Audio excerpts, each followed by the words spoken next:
Hey guys, tonight we journey back to a time when sandals slapped marble and the world was ruled from a city of gods and gossip. You're just a boy, barefoot and sun-darkened, trailing a few sleepy goats through a dusty field on the eastern edge of the empire. The sky smells of heat and olives. Your feet crunch dry time with every step, and your biggest worry is whether your sister saved you any of that flatbread with honey. But fate, as always, is hiding just over the hill, and you probably won't survive this in one piece. So, before you get comfortable, take a moment to like the video and subscribe, but only if you genuinely enjoy what I do here. Drop a comment with your location and the local time. I want to know where in the world you're drifting off from tonight. Now, dim the lights, maybe turn on a fan for that soft background hum, and let's ease into tonight's journey together. The first time you see Roman soldiers, they don't look like gods. They look like ants. A thick column of them, glinting in the sun, their red cloaks snapping in the wind like angry tongues. You crouch instinctively in the wheat, the stalks whispering against your ears. Something primal freezes you. Even the goats stop bleeding. By the time the village dogs start barking, it's already too late. Your father shouts. Your mother shrieks your name once, then twice, and then you see her vanish into the hut with your baby brother, the thatched door flapping behind her like a heartbeat. The goats scatter. You run, of course you do, but your legs are the size of kindling, and theirs are built like siege towers. You feel the ground tremble with the rhythm of their march. The sun flashes off shields. A net hits your legs from behind, sticky and rough, and suddenly you're down. Cheek pressed to warm earth, the taste of iron in your mouth. Your life ends there.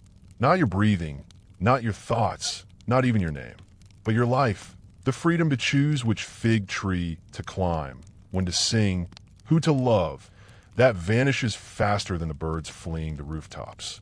You're a captive of Rome. The march is endless. You share the road with dozens of others, some crying, some silent, a few mumbling prayers that taste of dust. Your wrists are bound in rough leather thongs.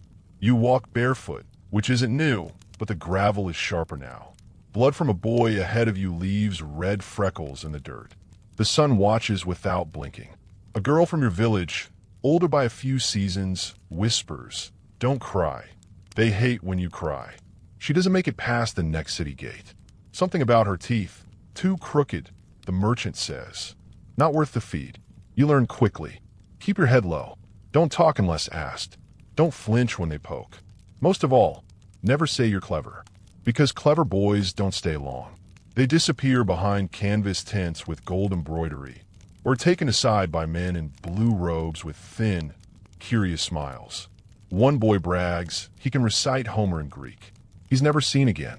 Eventually, you reach Antioch, a city of stone, smoke, and secrets. Here, the slave market isn't a place. It's an ecosystem. Rows of wooden platforms lined with cloth canopies, cages stacked like amphorae, perfumed women in veils, boys like you with oiled skin and too bright eyes. Everything smells of vinegar, sweat, and roasted almonds. A carnival, if carnivals were designed by people who never laughed. You're stripped, examined. One man taps your teeth with a small bronze rod. Another kneads your thigh like dough. A woman with lacquered nails traces your collarbone and nods. Still growing, she says. Keep 'em warm. They don't ask your name. They give you one. Felix. It means lucky. The first joke Rome ever tells you. They make you stand with your feet apart, chin lifted, back straight. You learn to flex just enough to show you're healthy, but not too much to appear defiant. You are 13, maybe 14. No one's quite sure anymore, least of all you. And then he comes. The steward. Not the master, not yet. This man is a tool of wealth, a whisperer of numbers, a chooser of flesh. His robes are clean but dull, his sandals soft, his eyes calculating. He circles you twice, murmurs something in Latin you barely catch. Firm hips, no lash scars, good symmetry. You are bought without haggling.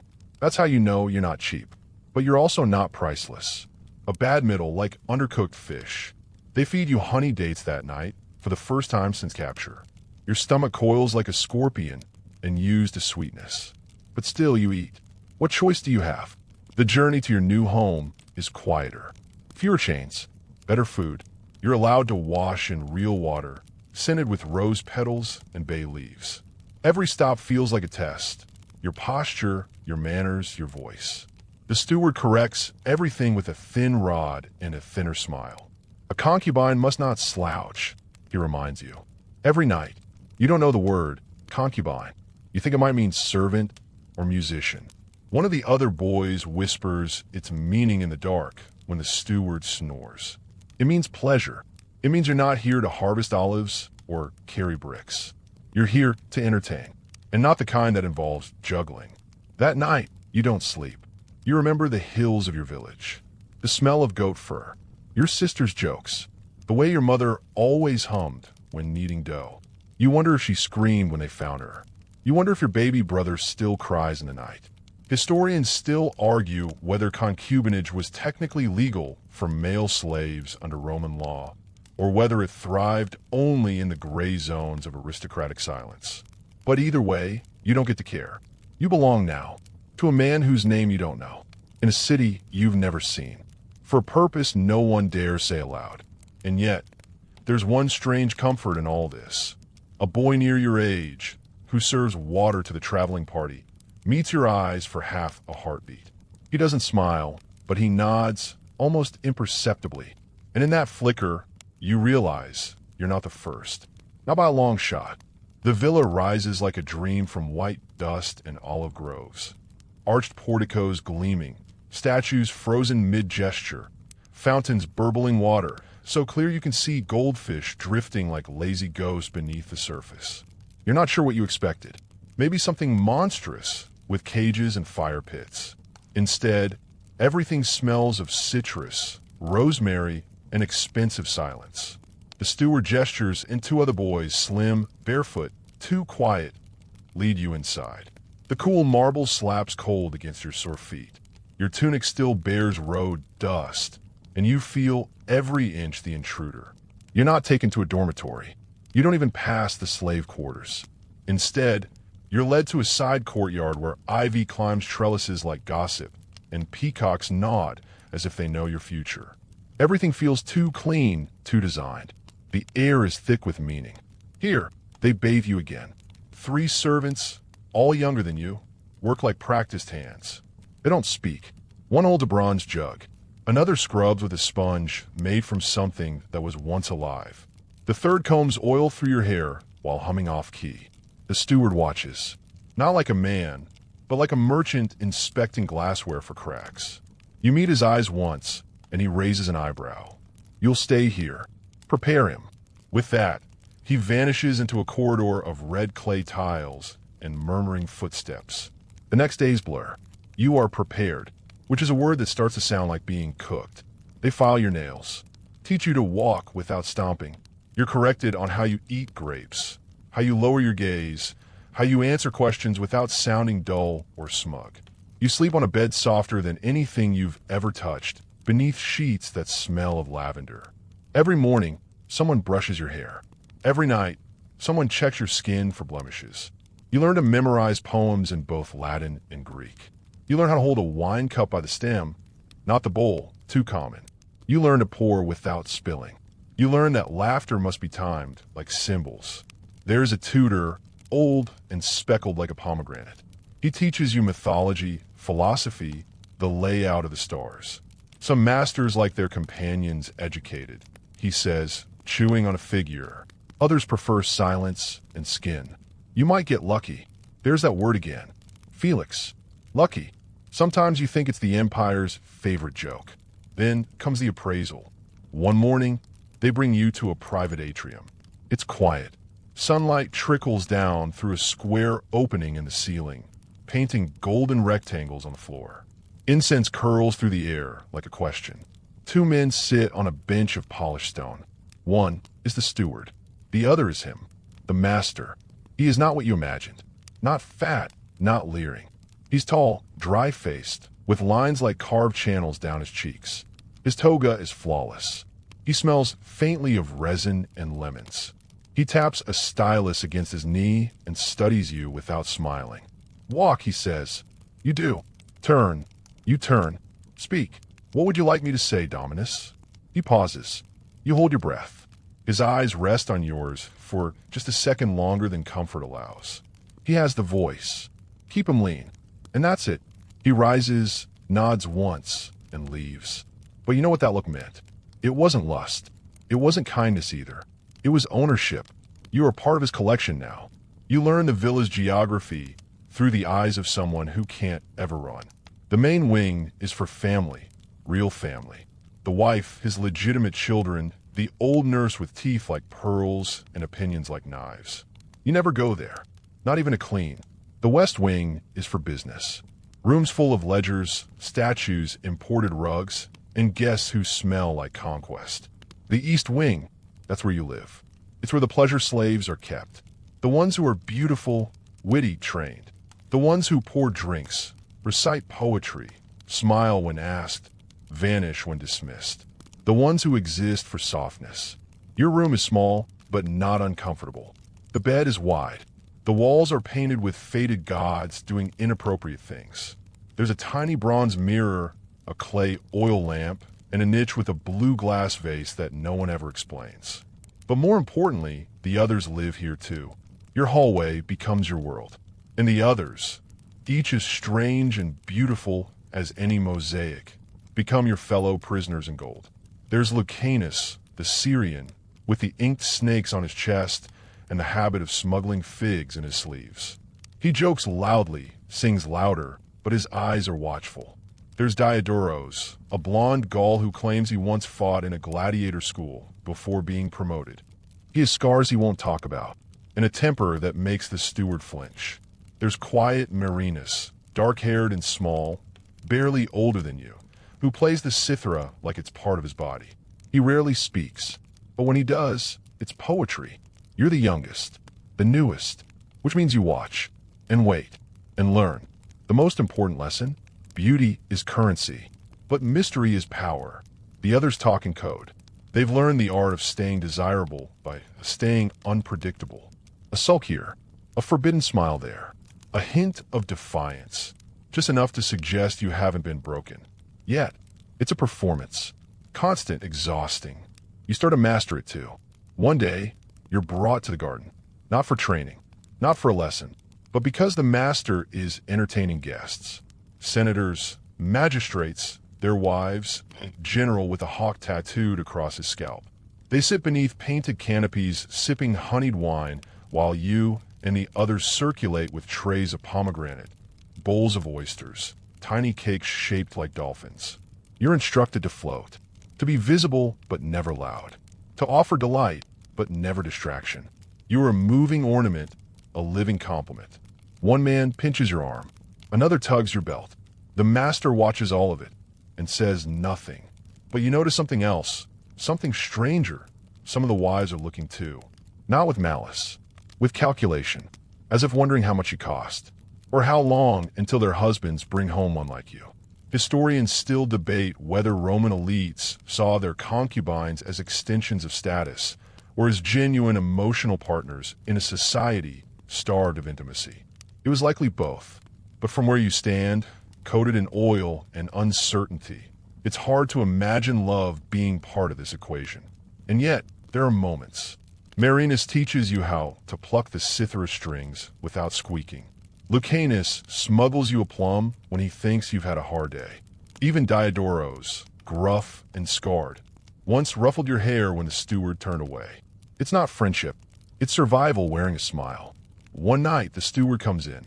He doesn't speak, just sets a folded garment on your bed. It's not a tunic. It's not linen. It's silk, pale, perfumed, sleeveless, meant to shimmer in lamplight. You stare at it for a long time. Then you understand. The master has summoned you. You hold the silk robe like it's something alive. The fabric glides through your fingers, cool and almost wet to the touch, dyed in a shade of dusky lilac that smells faintly of spikenard and crushed rose petals. It's beautiful, too beautiful. The kind of garment worn by statues in temples or the marble-painted boys on the walls of rich men's baths. You stare at it for so long that you forget your own name for a moment. Then you hear the sandals. Click, click, click. The steward appears, holding a polished bronze oil lamp, and that same bland expression that says, "This isn't about you. This is about function." "You're expected," he says quietly. "Your body is no longer your own. It floats, moves, dresses." You tie the sash around your waist with trembling fingers, your skin humming with something that might be fear or just the echo of too much silence. Someone powders your neck and shoulders with something floral. Someone else checks your nails. You're escorted through the villa, not down the usual corridors, but up a quieter staircase into the higher levels where you've never been. Your feet tread plush wool rugs. The lamplight casts long shadows across the frescoes. Gods tangled in love, heroes bound in loss. One door is open. Just one. Inside, lamplight, silence, and your master reclining on a low couch with an open scroll beside him. He doesn't look up when you enter. He gestures toward the small table. "Wine," he says. Your hands don't shake as much as you expect. You pour with a practiced grace they drilled into you. The liquid glugs like a heartbeat. His ring catches the firelight as he takes the cup. Finally, he looks at you.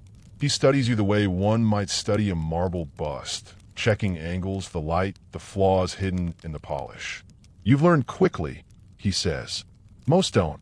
Your throat is dry, but you murmur the correct response. Thank you, Dominus." A pause. A sip. Sit. You obey. The couch is plush, but angled low enough to force your body toward him ever so slightly. It's deliberate, like everything in this house. Your knees brush the edge of his robe. He smells of sandalwood and sea salt. His hair is oiled, his eyes unreadable. He asks about your lessons. Whether you've read the story of Orpheus yet, whether you play any music, whether you know the names of the constellations carved into the ceiling above. You answer perfectly. You've been trained for this moment. And yet, something slips through. A small laugh at a mistake he makes in Greek. A sideways glance that catches him watching you when you aren't performing. A moment where he touches your shoulder, not to correct your posture, but because he wants to. The line blurs. And then, he tells you something strange. "You remind me of someone," he says. "Years ago. He was from the Eastern provinces, too. Had your eyes. Died of fever." You nod. You don't know what else to do. "Don't get sick," he adds. "I dislike replacements." That night, you do not return to the East Wing. You sleep on a cushioned mat beside his bed, beneath heavy curtains that turn lamplight into gold mist. You keep your body still, your breath shallow. You try not to wonder whether he wants you here for comfort, companionship, or simply to own the sound of your breathing while he sleeps. You don't know. You never ask. The next few weeks reshape your world.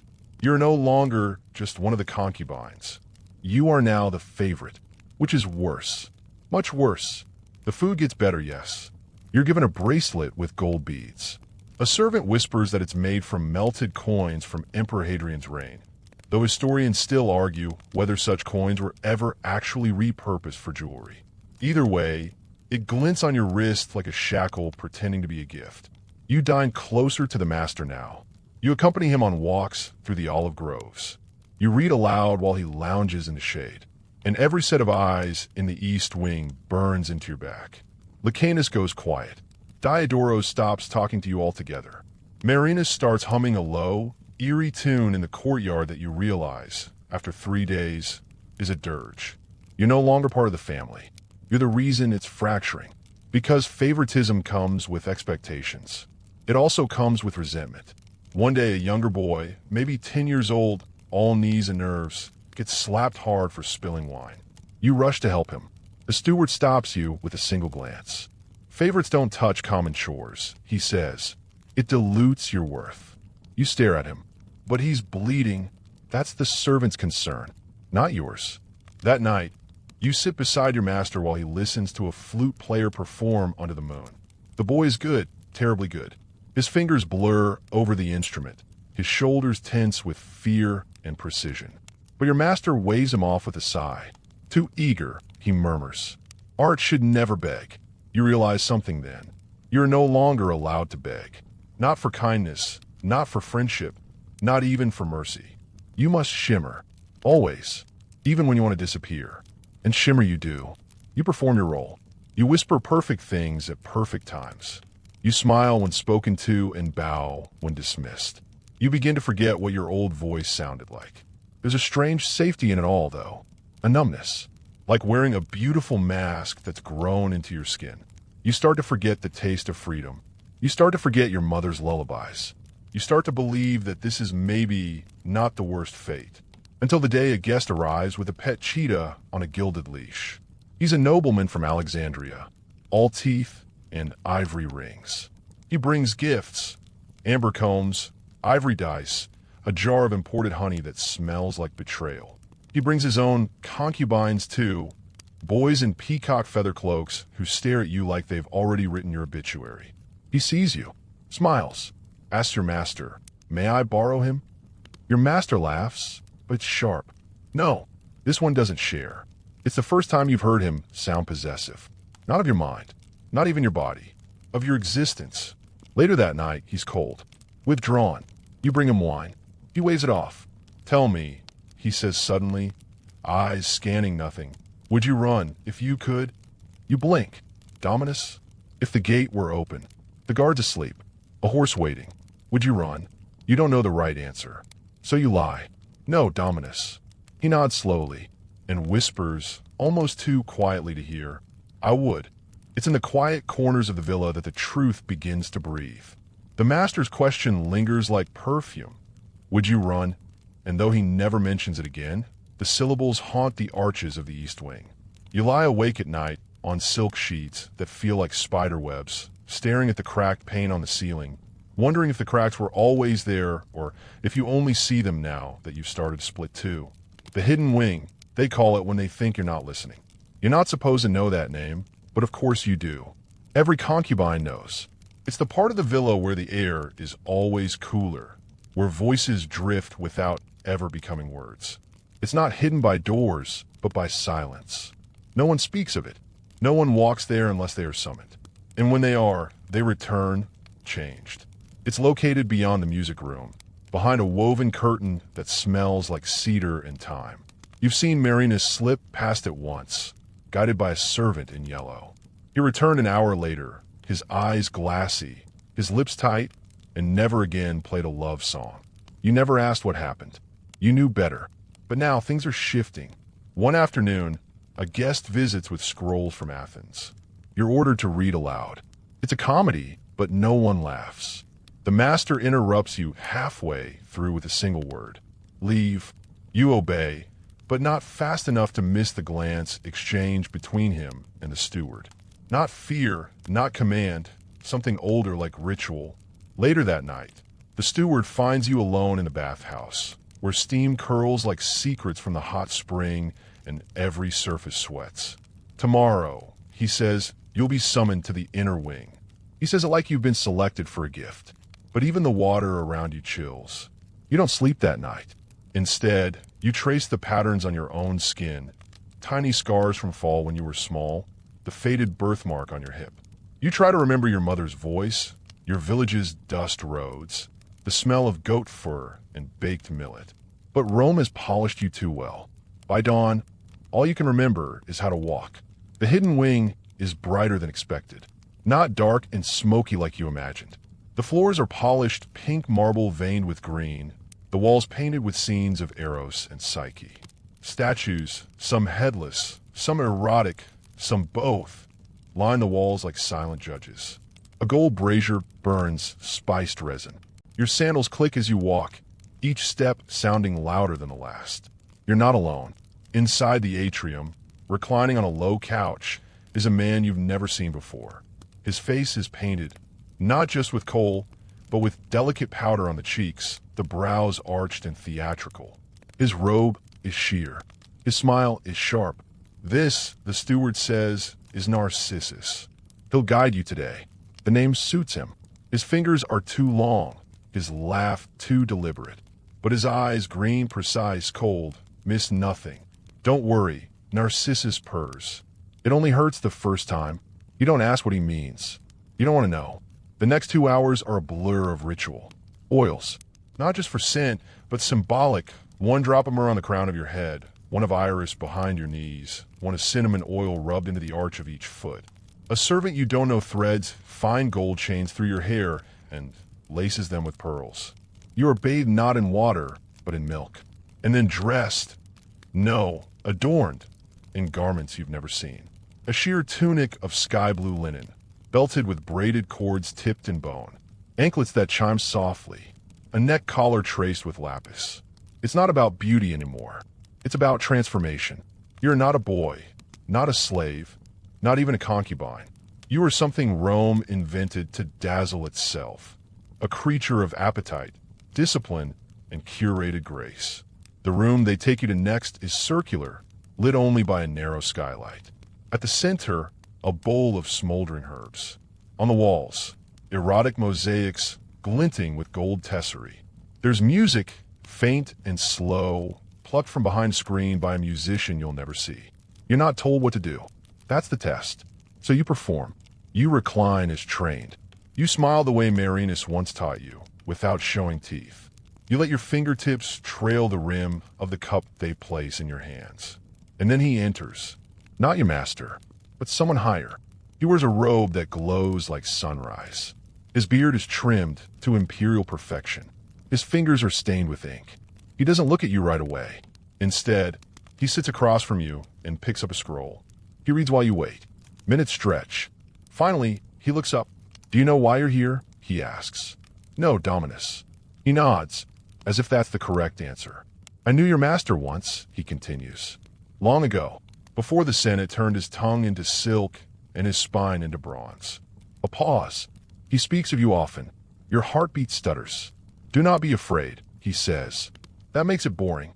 And then just like that, he stands, exits, and leaves you in the smoke and silence.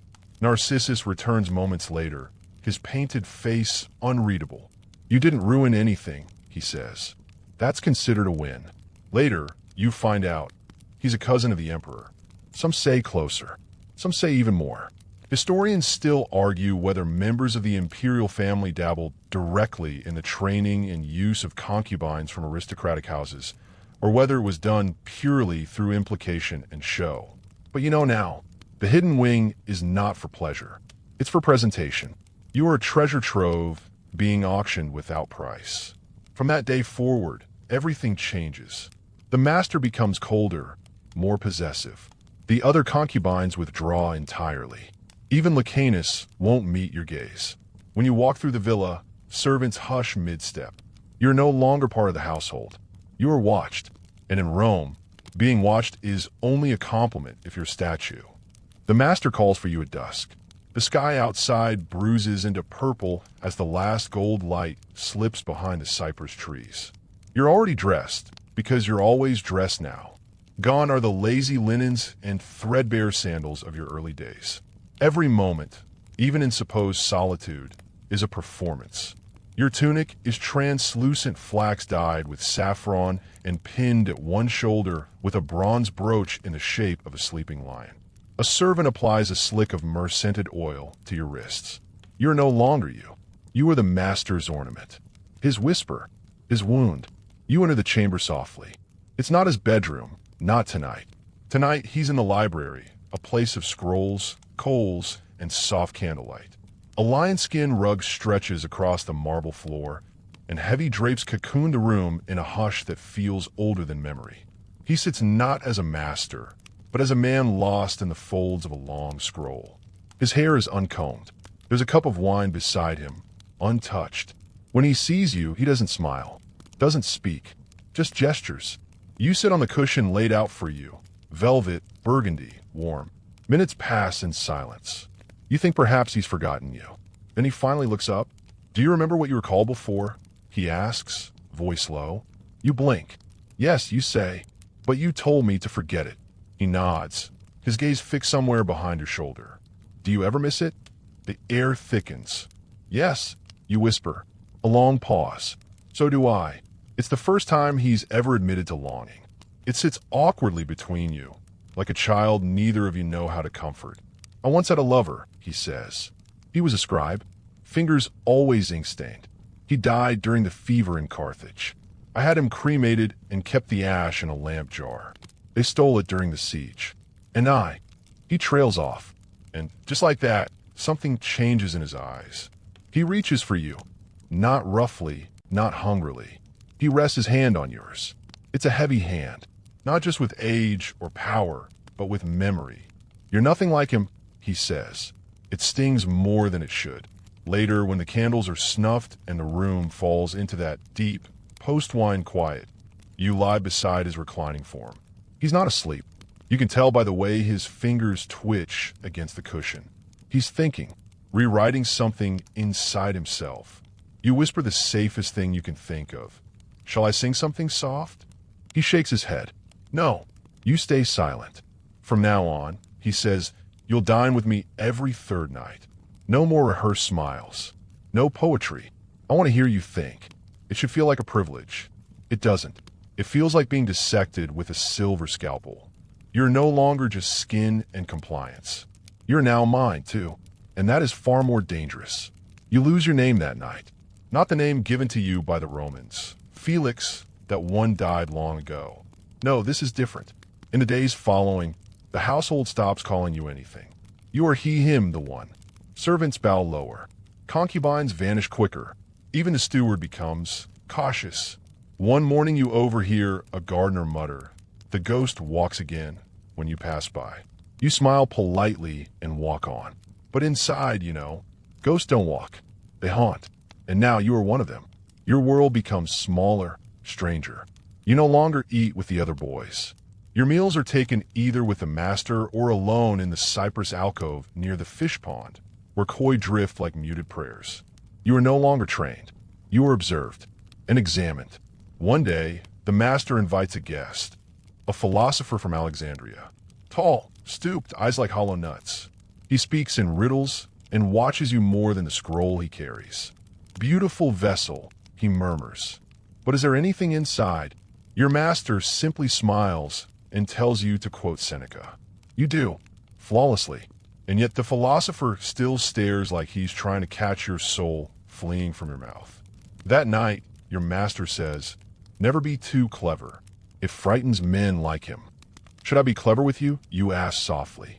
He studies you. No, you should be honest. I like knowing when I'm being lied to. You almost tell him you hate him. But you don't, because that would be too honest.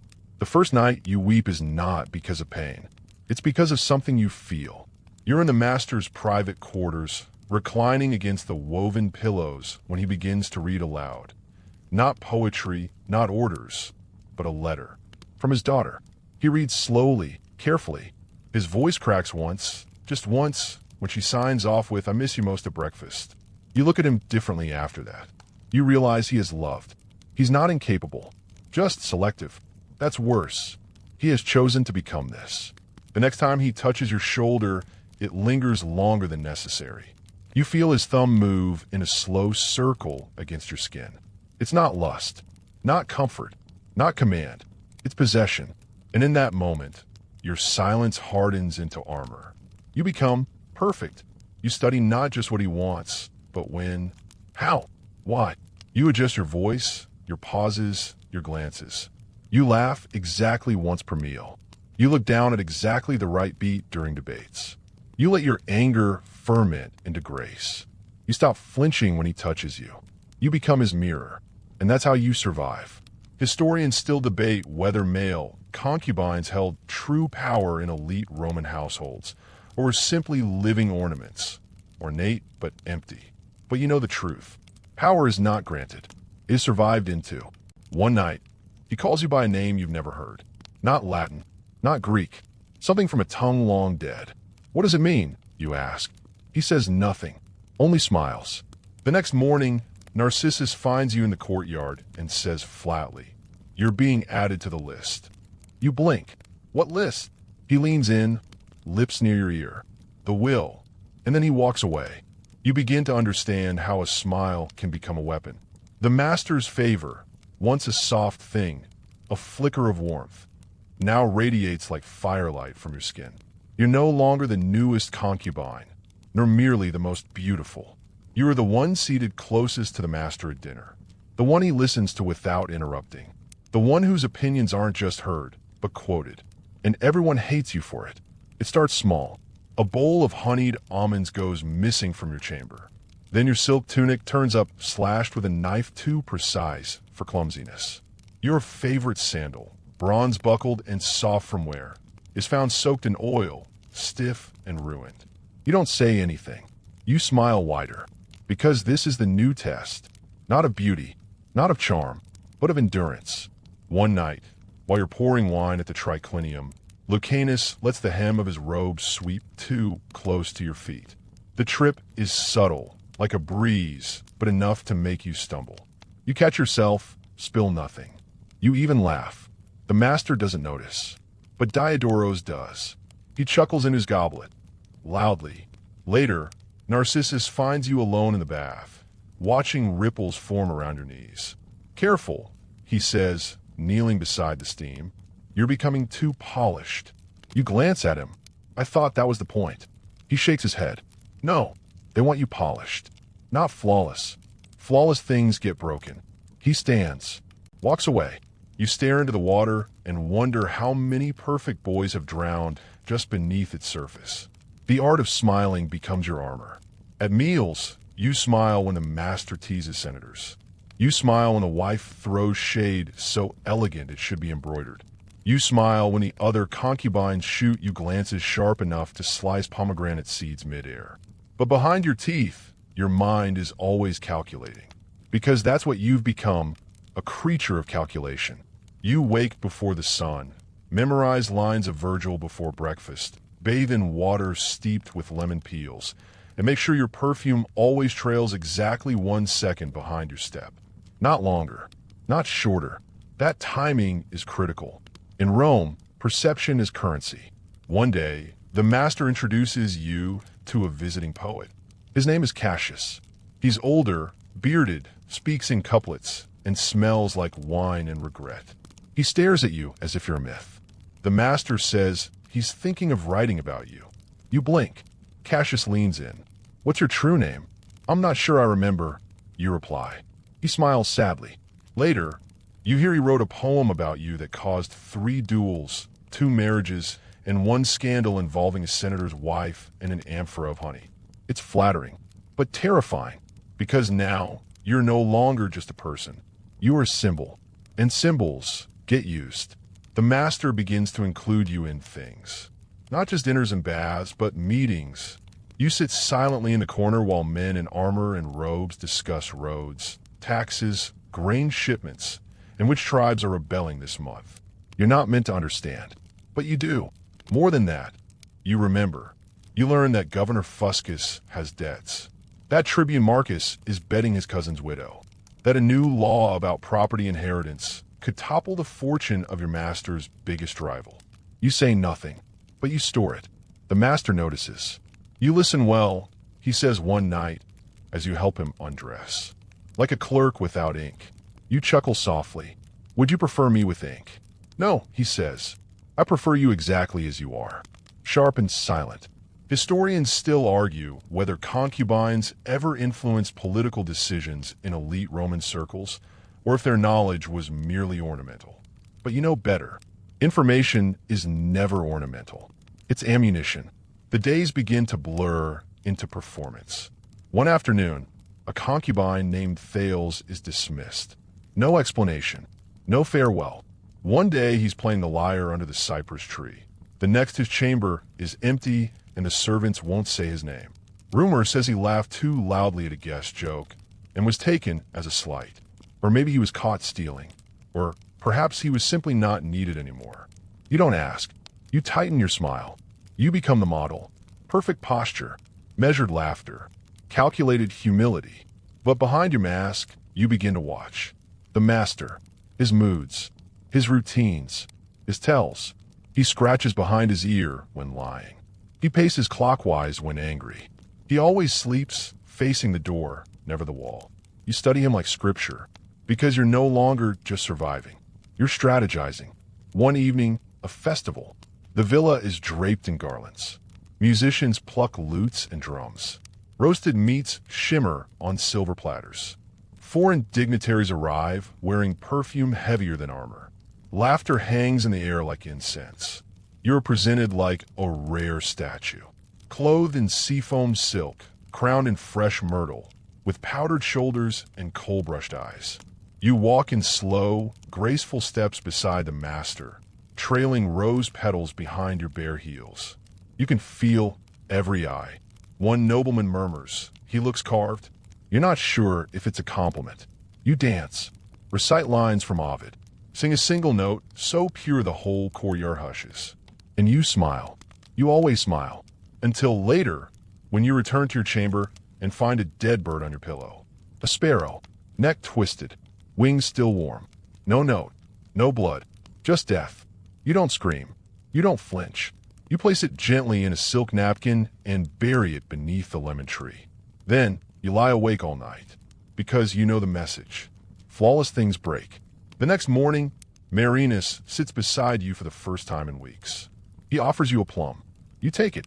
"Do you hate me?" you ask quietly. He shrugs. "I envy you." "That's not the same." He looks at you. "No, it's worse." You both sit in silence. The plum tastes like summer, like before, like freedom.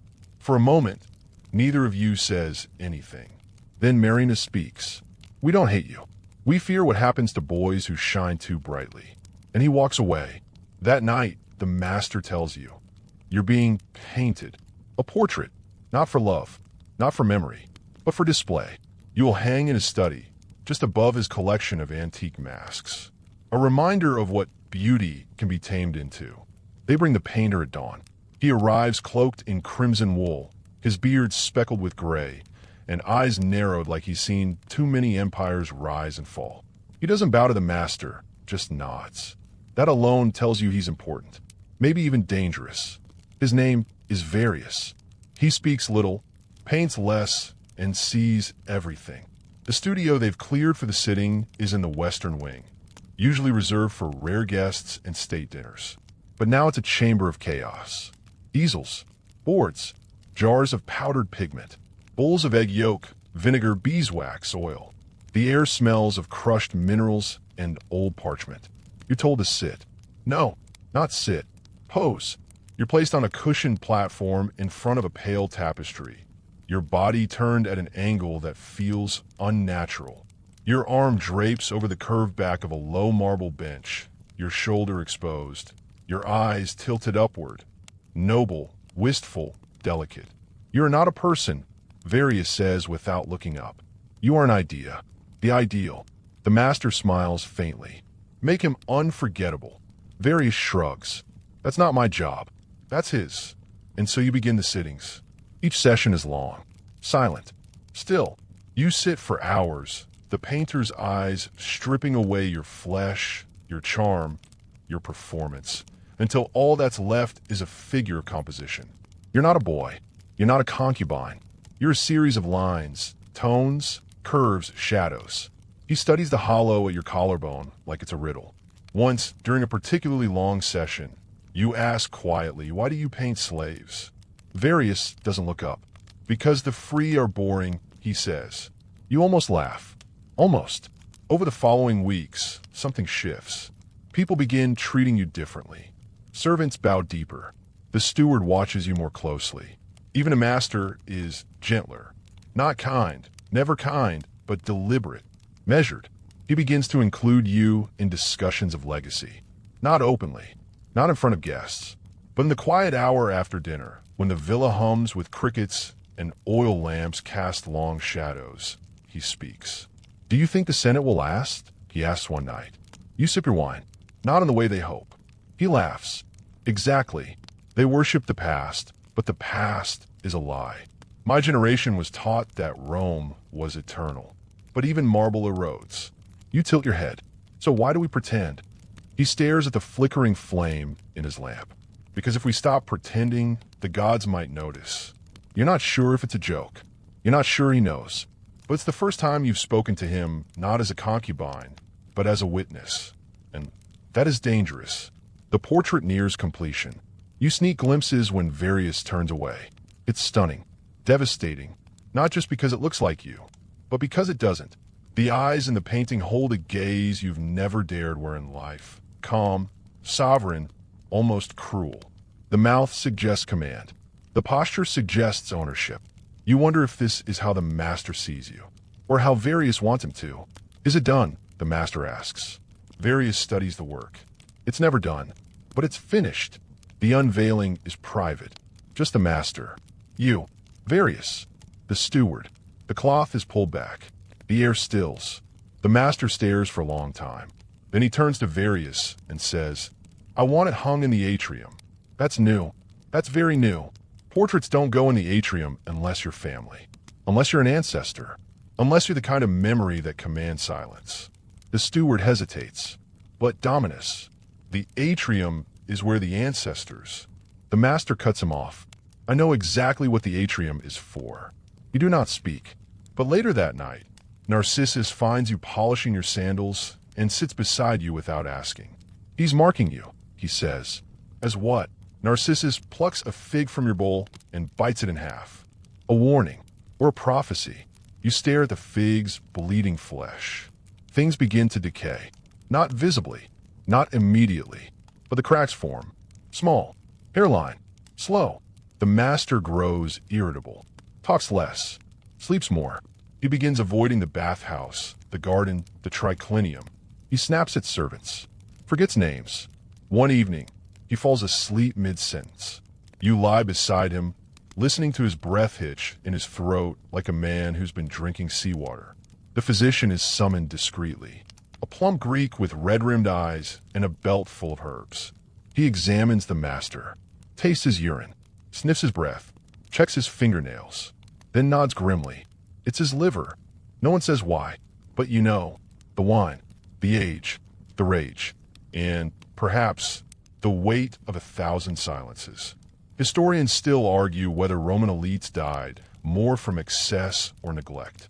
But here, in this room, you can feel the answer pressing down like damp linen. Both. As the master weakens, the household turns chaotic. The steward begins speaking more quietly. Servants hover like crows. Guests arrive more often, but stay less long. Whispers abound. What will happen when he dies? What becomes of the concubines? Who inherits? The master has sons.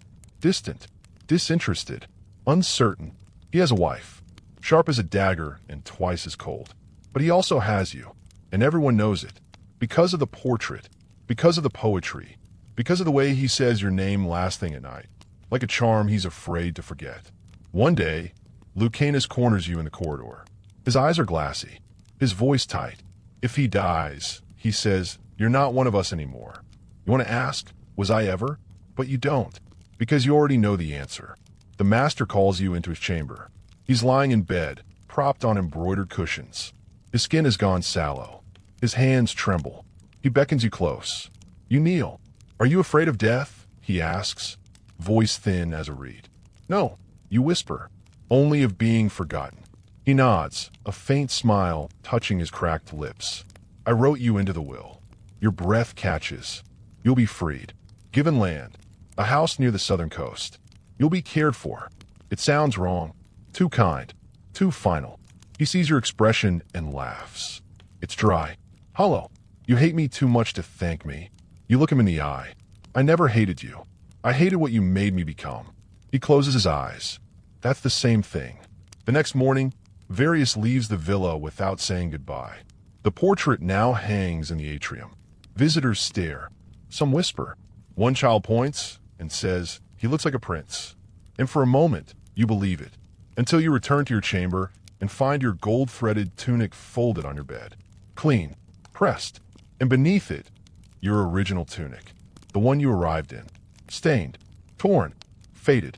Like an exorcism in cotton. The first letter arrives folded in 3, sealed with red wax, and slipped beneath your door. No one admits to delivering it. No name. No address. Just the wax, marked with a stylized laurel crest that belongs to neither the master nor the estate. You unfold the parchment with slow fingers, unsure if it's a warning, a gift, or a lie. Inside, a single line, written in fine, spidery Latin. When a master dies, so does the mask. You read it 3 times, then burn it. The ashes scatter like rumors into the brazier. You don't tell anyone, because you already feel it happening.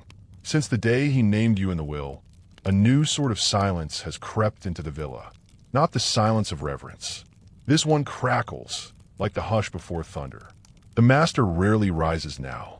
His breath rattles through the corridors long before his footsteps do.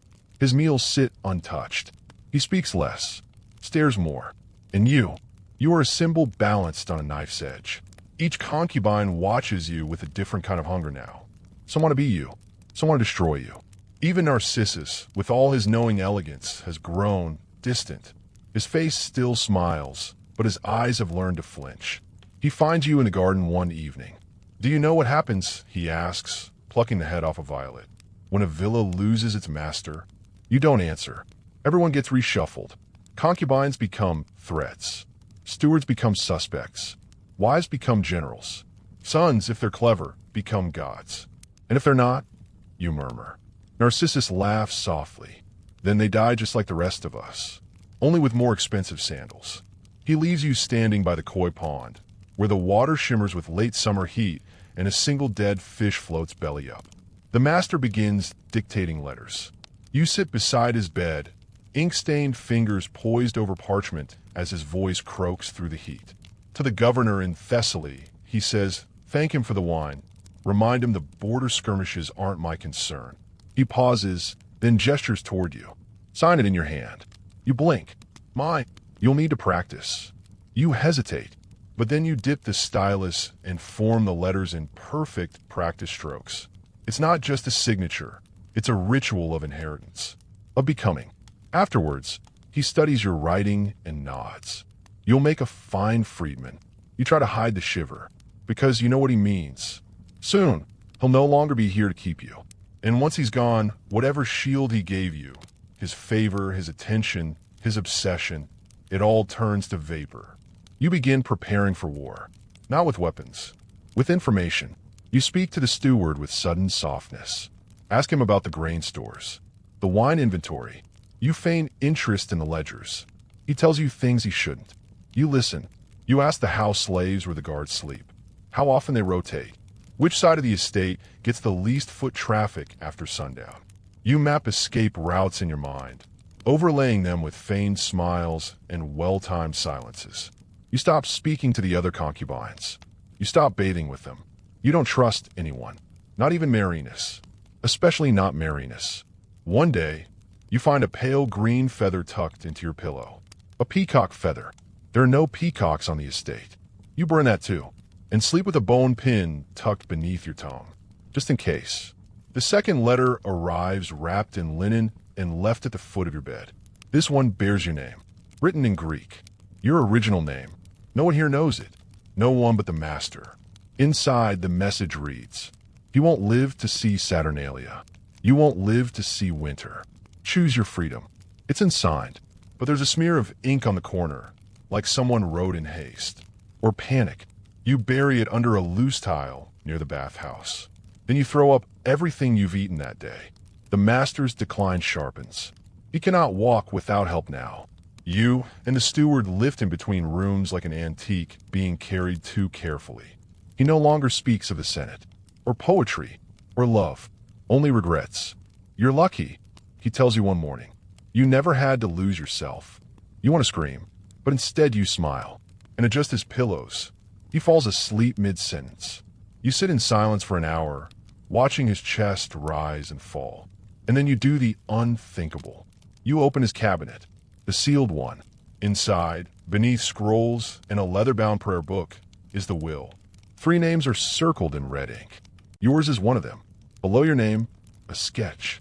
Your portrait, the one Various painted. It's not a copy. It's the original. You place it back. Close the cabinet. Your heart thunders in your ribs. You know now, you are not just a possession. You're a legacy. That night, Lucanus approaches you.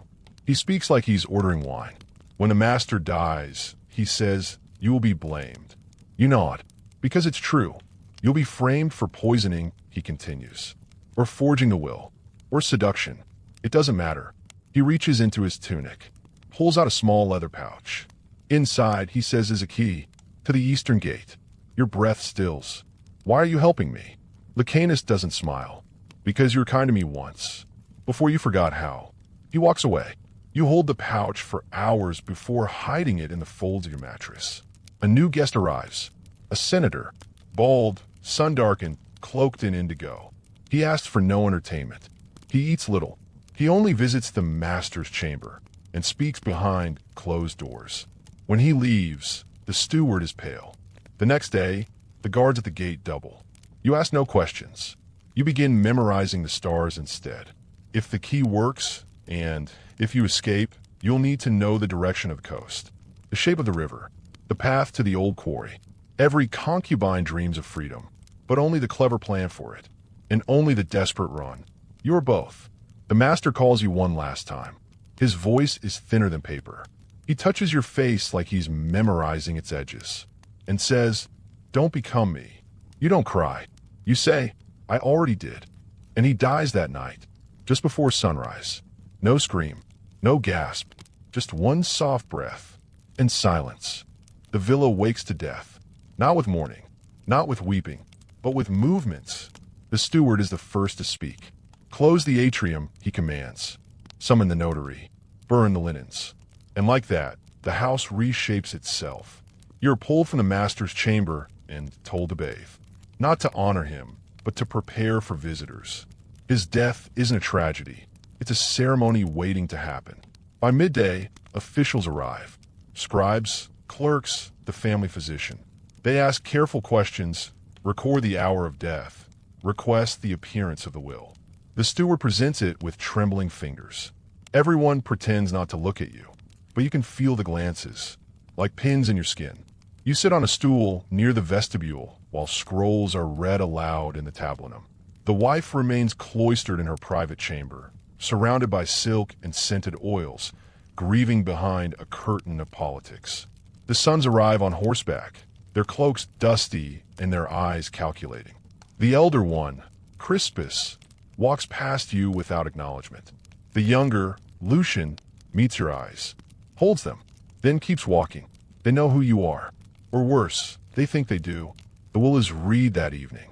You are summoned not by name, but by placement. Item, to the concubine known as Felix. Your original name is never mentioned. I leave the property in Laurentum, all contents therein, and the sum of 20,000 sestertii. Let him be manumitted and made a citizen of Rome by this act. Gasps. Not from you. From the room. Even the steward flinches. It's a bomb disguised as a blessing. Lucian, the younger son, leans forward and says aloud, "We're giving a slave land?" The notary clears his throat. The deceased gave it. We only record. Someone laughs. Not a warm laugh. A cold one. Crispus. You keep your eyes on the mosaic floor. Try not to betray the riot in your chest. 20,000 sestertii. A house. A name. You're no longer a shadow. You're a target. That night, the villa stays awake. Servants whisper in corners. Doors open and close with unnatural frequency. The concubines don't sleep. None of them. Marinus sits by the bathhouse with a wine jug in his lap. Narcissus sharpens his nails with a bronze file, humming something sad.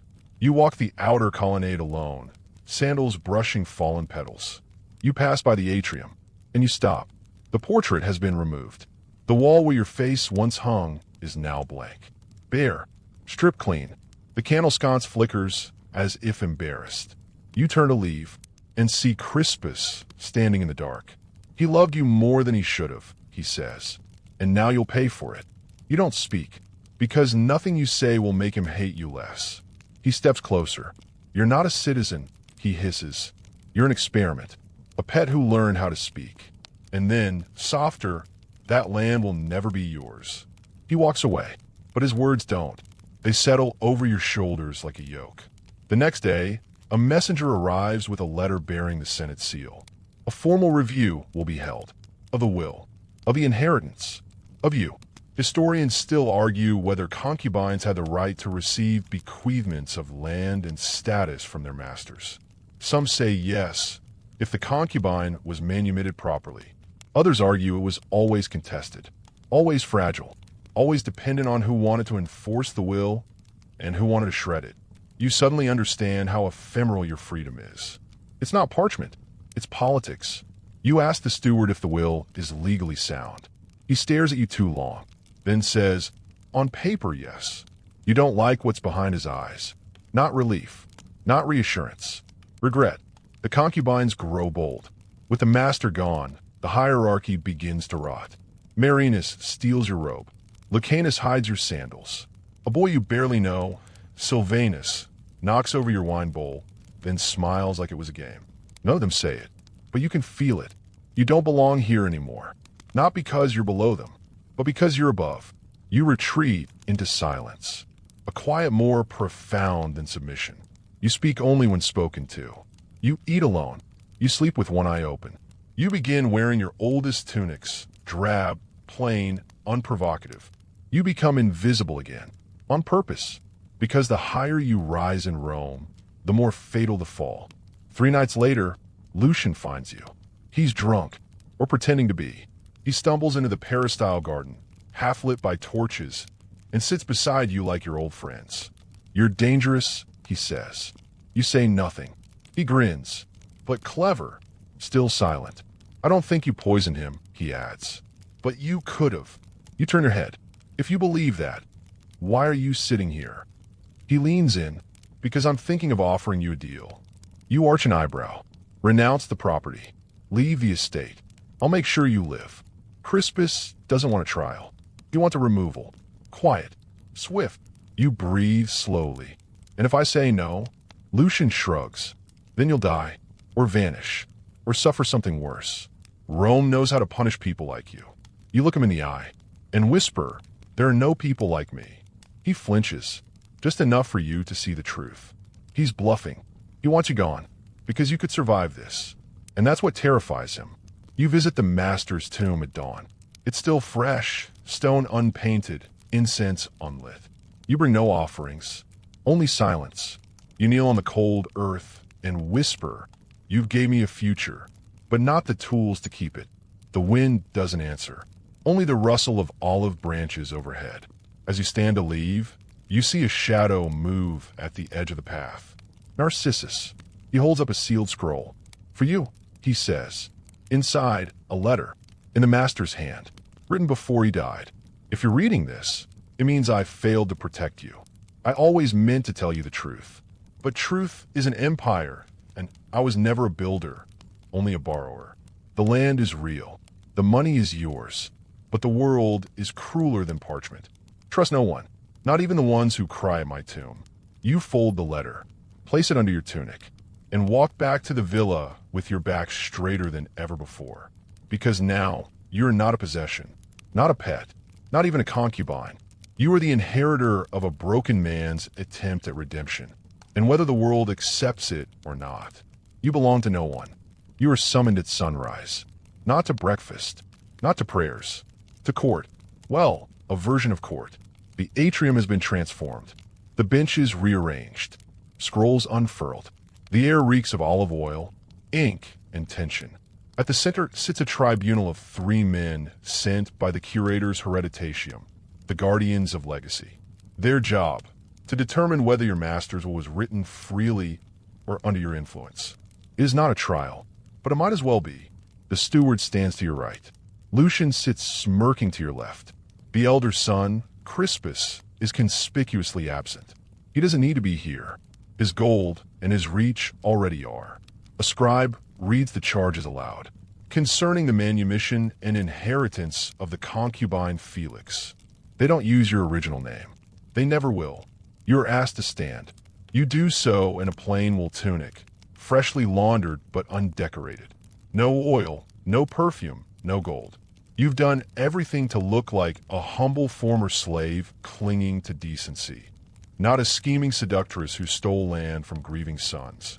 The tribunal begins questioning. Were you present when the master dictated his will? Yes. Alone? No. The steward was present. 2 scribes as well. The steward nods. And you were named? Yes. Did you ever encourage the master to do so? No. They pause. One of the men, short, bald, eyes like wet pebbles, tilts his head. You're awfully composed. You smile faintly. I've had years of practice. They chuckle, then turn cold. Do you deny being his favorite? I didn't earn that title. He gave it. Another pause. Did you love him? It's not a question about affection. It's bait. If you say yes, you're manipulative. If you say no, you're ungrateful. You answer carefully. I survived him. That earns a murmur from the back of the room. You glance, Narcissus. He's watching. Silent. Expression unreadable. The scribe presents a copy of the will. Handwritten. Stamped. Dated. No obvious forgeries. No shakiness in the master script. Witnesses' names present. On paper, it's clean. But the problem isn't the ink. It's you. Lucian leans forward. My father was not a sound mind when he added Felix. He had been ill for weeks. Delirious. You clench your jaw. The steward speaks next. With respect, Dominus began dictating changes to his will nearly a month before his illness worsened. I recorded 2 sessions myself. Lucian laughs. Of course you did. You've been part of the deception all along. One of the magistrates raises a hand. Enough. We're not here to listen to family drama. And yet, that's exactly what it is. Roman law is built on precedent. Property. Blood. And in this room, you're the wild card. Not a citizen by birth. Not a man by Roman standards. Not family. Just a concubine with too much power. They allow you one witness. You choose, of all people, Marinus. He arrives looking stunned. You had no time to warn him, but he takes the stand anyway. Do you believe Felix influenced the master's decision? The magistrate asks. Marinus swallows, looks at you, then says no. Felix obeyed, like the rest of us. Were you jealous of his status? Yes. A pause. And yet you defend him?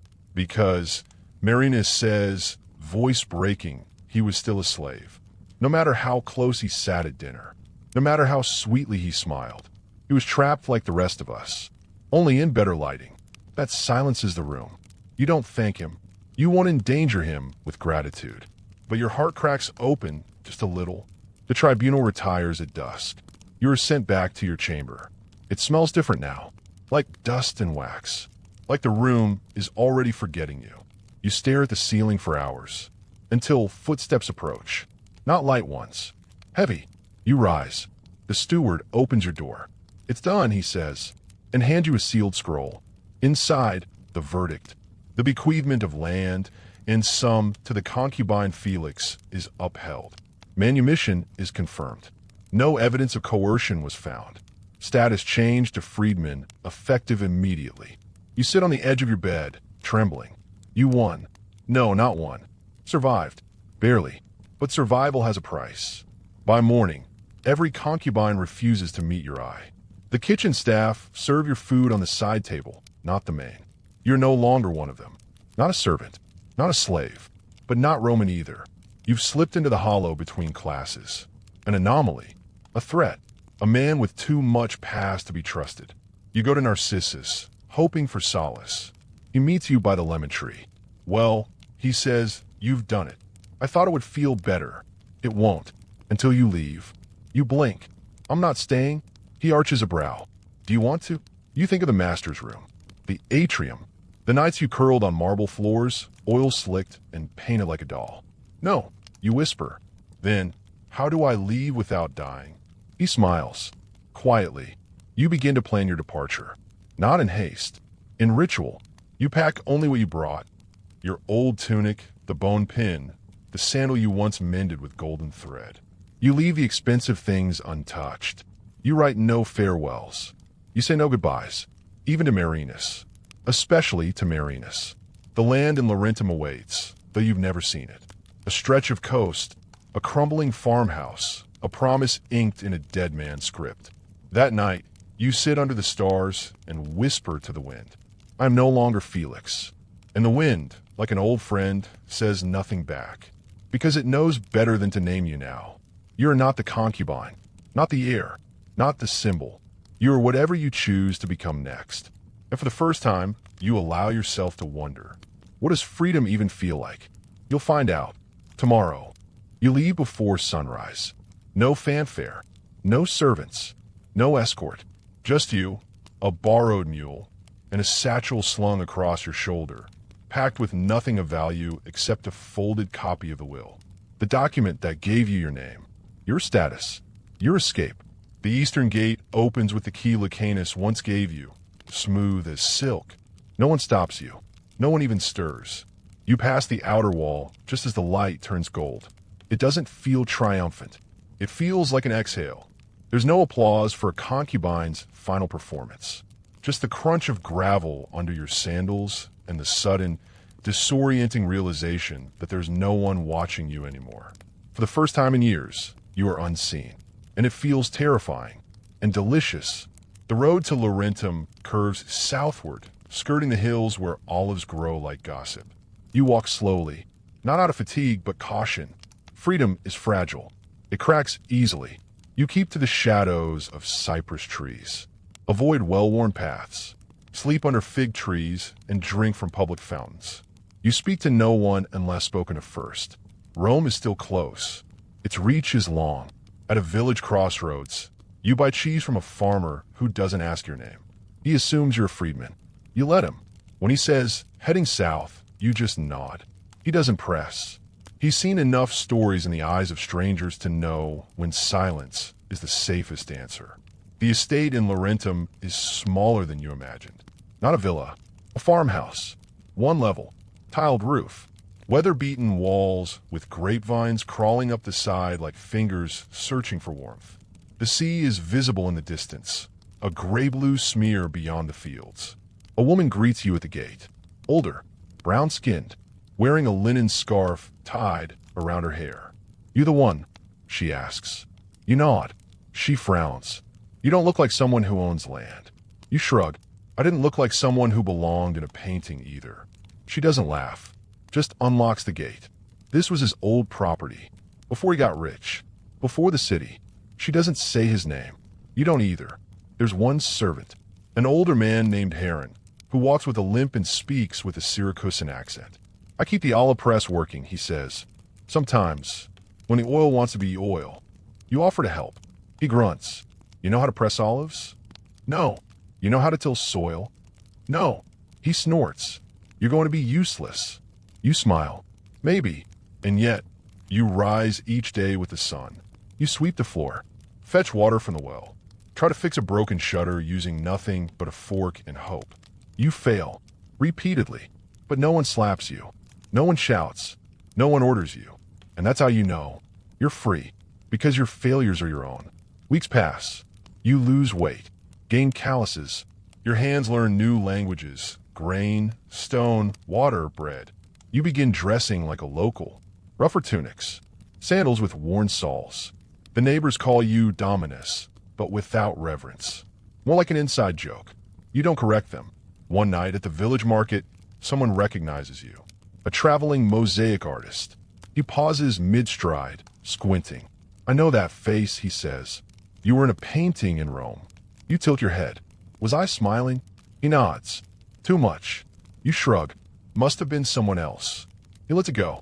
But as you walk away, he murmurs to his apprentice, "Never trust a face that beautiful. It hides too many knives." You smile again. But this time it's yours. Not his. Not Rome's. Not for anyone's benefit but your own. The farmhouse becomes something like a home. Birds nest under the eaves. The lemon tree in the yard bears fruit after the first rain. You learn to bake. Burn your fingers. Learn again. Heron begins teaching you how to prune olive branches without killing them. It feels like slow forgiveness. For what? You're not sure. One morning, the woman at the gate, her name is Livia, brings you a letter. No seal. No sender. Just a folded scrap of parchment that smells faintly of clove. Inside, Rome forgets, but some of us remember. Be careful. Crispus does not let things go. There's no signature, but you know who wrote it. Narcissus. You burn it, just like the others. Then you walk down to the beach and let the wind sting your face until your thoughts scatter like gull feathers. Because peace isn't real. Not fully. It's borrowed.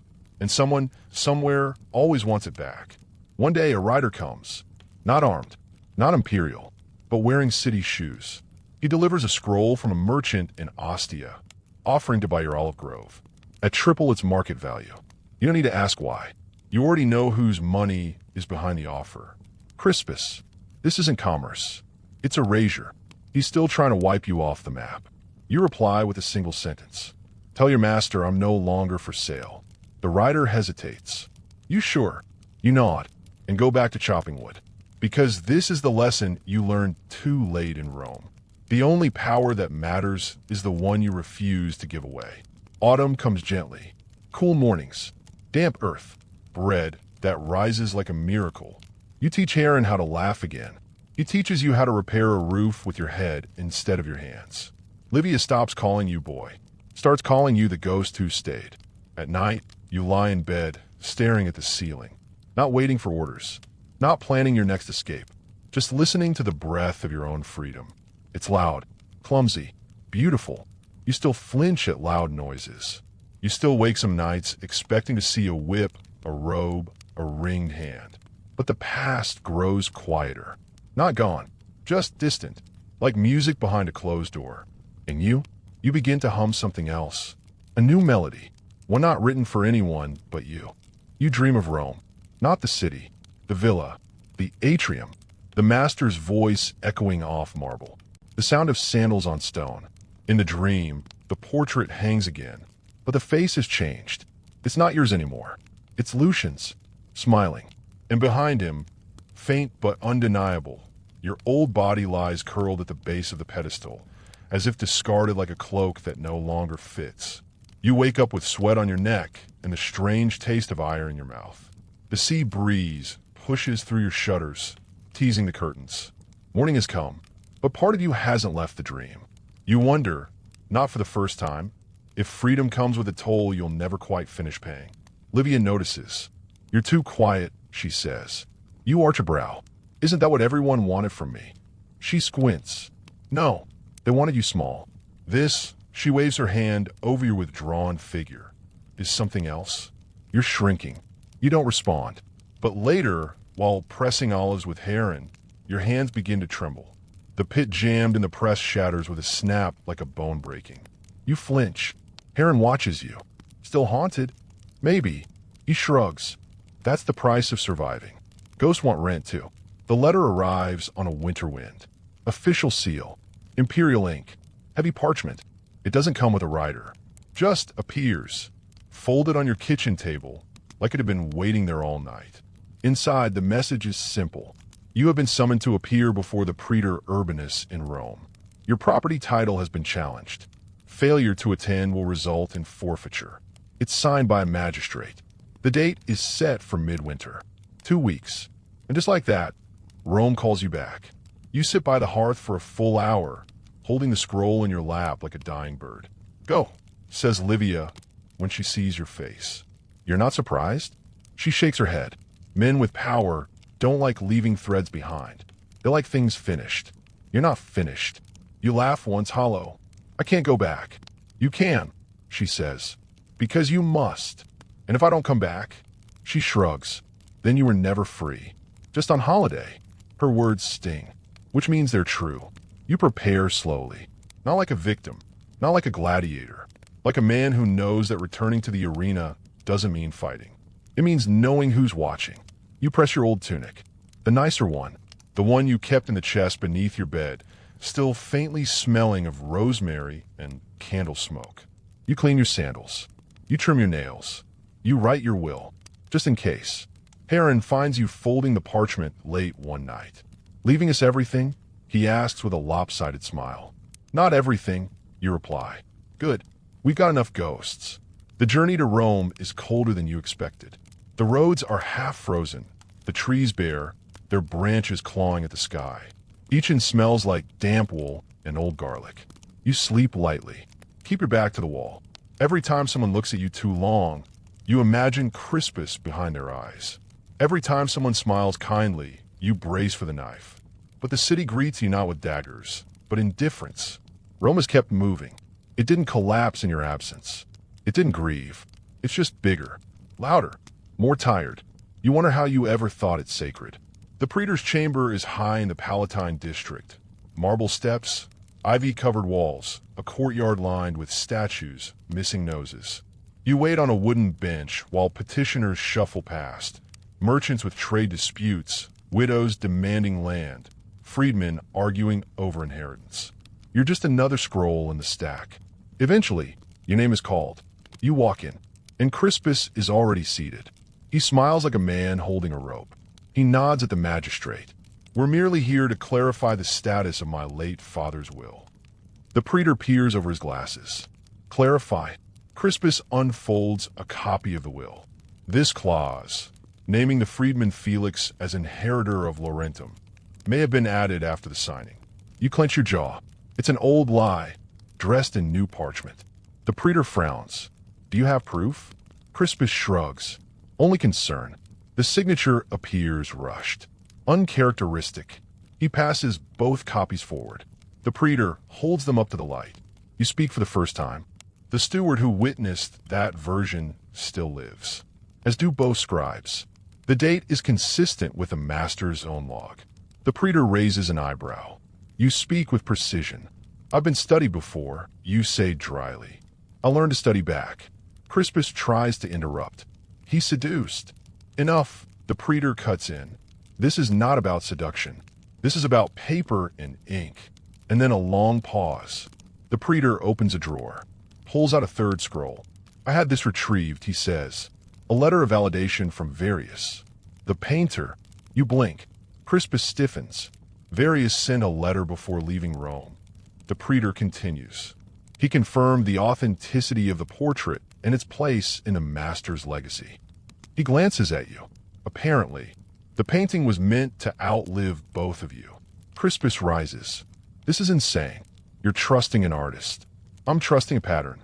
The praetor replies sharply. Then, softer. The land remains yours. The title stands.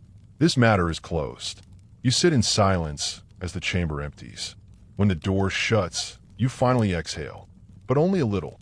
Outside, the sun feels like a trick. You walk through the city as if it might suddenly turn on you. As if Rome itself is just waiting for you to lower your guard. But no one follows. No soldiers. No threats. No more letters. You sleep one last night in a rented room above a bakery. The scent of rising bread curling around your dreams like warm fingers. And in those dreams, you're not running anymore. Not hiding. You're home. You return to Laurentum under an overcast sky. Livia meets you at the gate. Well, it's mine, you say. She snorts. It always was, even when it wasn't. Heron is waiting by the olive press, wiping his hands with a rag that's older than Rome. You look terrible. You smile. Perfect. You walk the edge of the field that afternoon. Touch the stones that mark your boundary. Listen to the sea like it's reciting your name. And you realize, you didn't win. You just didn't lose. But in a world like this, that's everything. Winter settles like a long sigh. It comes not with violence, but with a slow dimming, muffled wind, brittle leaves, mornings where your breath turns visible before your thoughts do. The grove turns silver gray. Heron wraps the trees in canvas. Livia starts baking more. Chickpea stew, barley loaves, dried figs soaked in wine. You eat more than you did in Rome, even though you never feel quite hungry. It's not that you're content. It's that you're still here. Some mornings, that's enough. Your neighbors treat you like a rumor. Not quite real. Not quite trustworthy. They wave but rarely speak. They bow slightly when they pass your land's boundary. More out of superstition than respect. You've heard the whispers. He used to be a slave. He wore gold. He was in the will. They say he slept in the master's chamber. Some add a curse follows him. Others whisper a charm. You let them wonder. Let them project. You've learned something Rome never taught you. Mystery is its own kind of shield. One night, after too much fig wine, Livia asks, "Did you love him?" You know who she means. You sip your drink. Let the silence stretch. I think I loved being seen. She nods slowly. That's not the same. I know, you say. Then, but it's close enough to believe it when you're starving. You write. Not letters. Not scrolls. Just thoughts. Scrawled onto scraps, tablet edges, bark. You hide them in the rafters, behind stones in the garden, under loose tiles. Not because you're afraid. Because you want to leave something. In case the world forgets you. Because part of you still doesn't believe you're allowed to be real. That's what concubinage did to you. It carved you into shape for someone else's gaze. left you shiny, smooth, hollow. Now you're trying to fill that space with something you made. Not beauty, not survival, but voice. You receive one more letter that winter. This one is different, sealed with beeswax. No sigil. Inside, they buried him. Not in the family crypt, not even near the forum. They chose a rented tomb by the Via Ostiensis. No name on the stone, no offerings, just a slab, a priest who mispronounced his name, and silence. No signature, just a final line. You were the only thing he ever owned that made him feel human. You cry, not for him, for the way the world turned even his end into punishment. You plant rosemary at the edge of your grove. It grows. You don't visit the tomb. You've already buried him, beneath years of silence and the weight of what he never had the courage to say aloud. You begin teaching Heron how to write. He's resistant. Words are for liars, he mutters. You smile. Then we're both qualified. He frowns, but he learns, one letter at a time. And with each lesson, you chip away at a truth neither of you wants to say. This isn't just a field, a house, a patch of land won in a gamble of favor and timing. This is a new order, not an empire. Just a little corner of the world where someone like you can make rules instead of follow them. You keep a list in your head, not of enemies, not of lovers, but of names. Your names, the ones they gave you, the ones they whispered, the ones they shouted during festivals at court in bed. And one by one, you start forgetting them. On purpose, because they weren't yours. Because you've earned the right to choose. Some days, you're Felix. Some days, you're no one. Some days, you're a boy again, staring at the sea, wondering if your mother still hums your lullaby somewhere across the waves. But most days, you're just a man, feet in the soil, hands raw, face unpainted. That's enough. One night, during the first storm of the season, lightning cracks a branch off the lemon tree. You run outside barefoot, soaked, shouting to Livia to grab a tarp. She laughs at you like you've lost your mind. You have. A little. But you drag the branch inside anyway. Not because it's valuable. Because it survived. The next day, you carve part of it into a figurine. Rough. Crooked. Beautiful in the way broken things often are. You place it on the windowsill. It becomes your household god. No offerings. No prayers. Just presence. Just proof that something can break and still belong here. In Rome, they would have called this exile. But here, it's something softer, a forgetting, a rerouting. You lose track of days. Measure time by sunflowers, by the scent of rain, by the number of eggs Livia collects from the henhouse. One morning, a messenger passes through. He carries news from a city, a new emperor, a rebellion crushed in Britannia, a fire in the slums near the Subura. He asks if you want to send anything back. A letter, a coin, a message. You shake your head. Let the empire spin without you. Let Rome forget. You already have. Or you're learning to. And that's its own kind of revolution. Spring creeps in like a shy lover.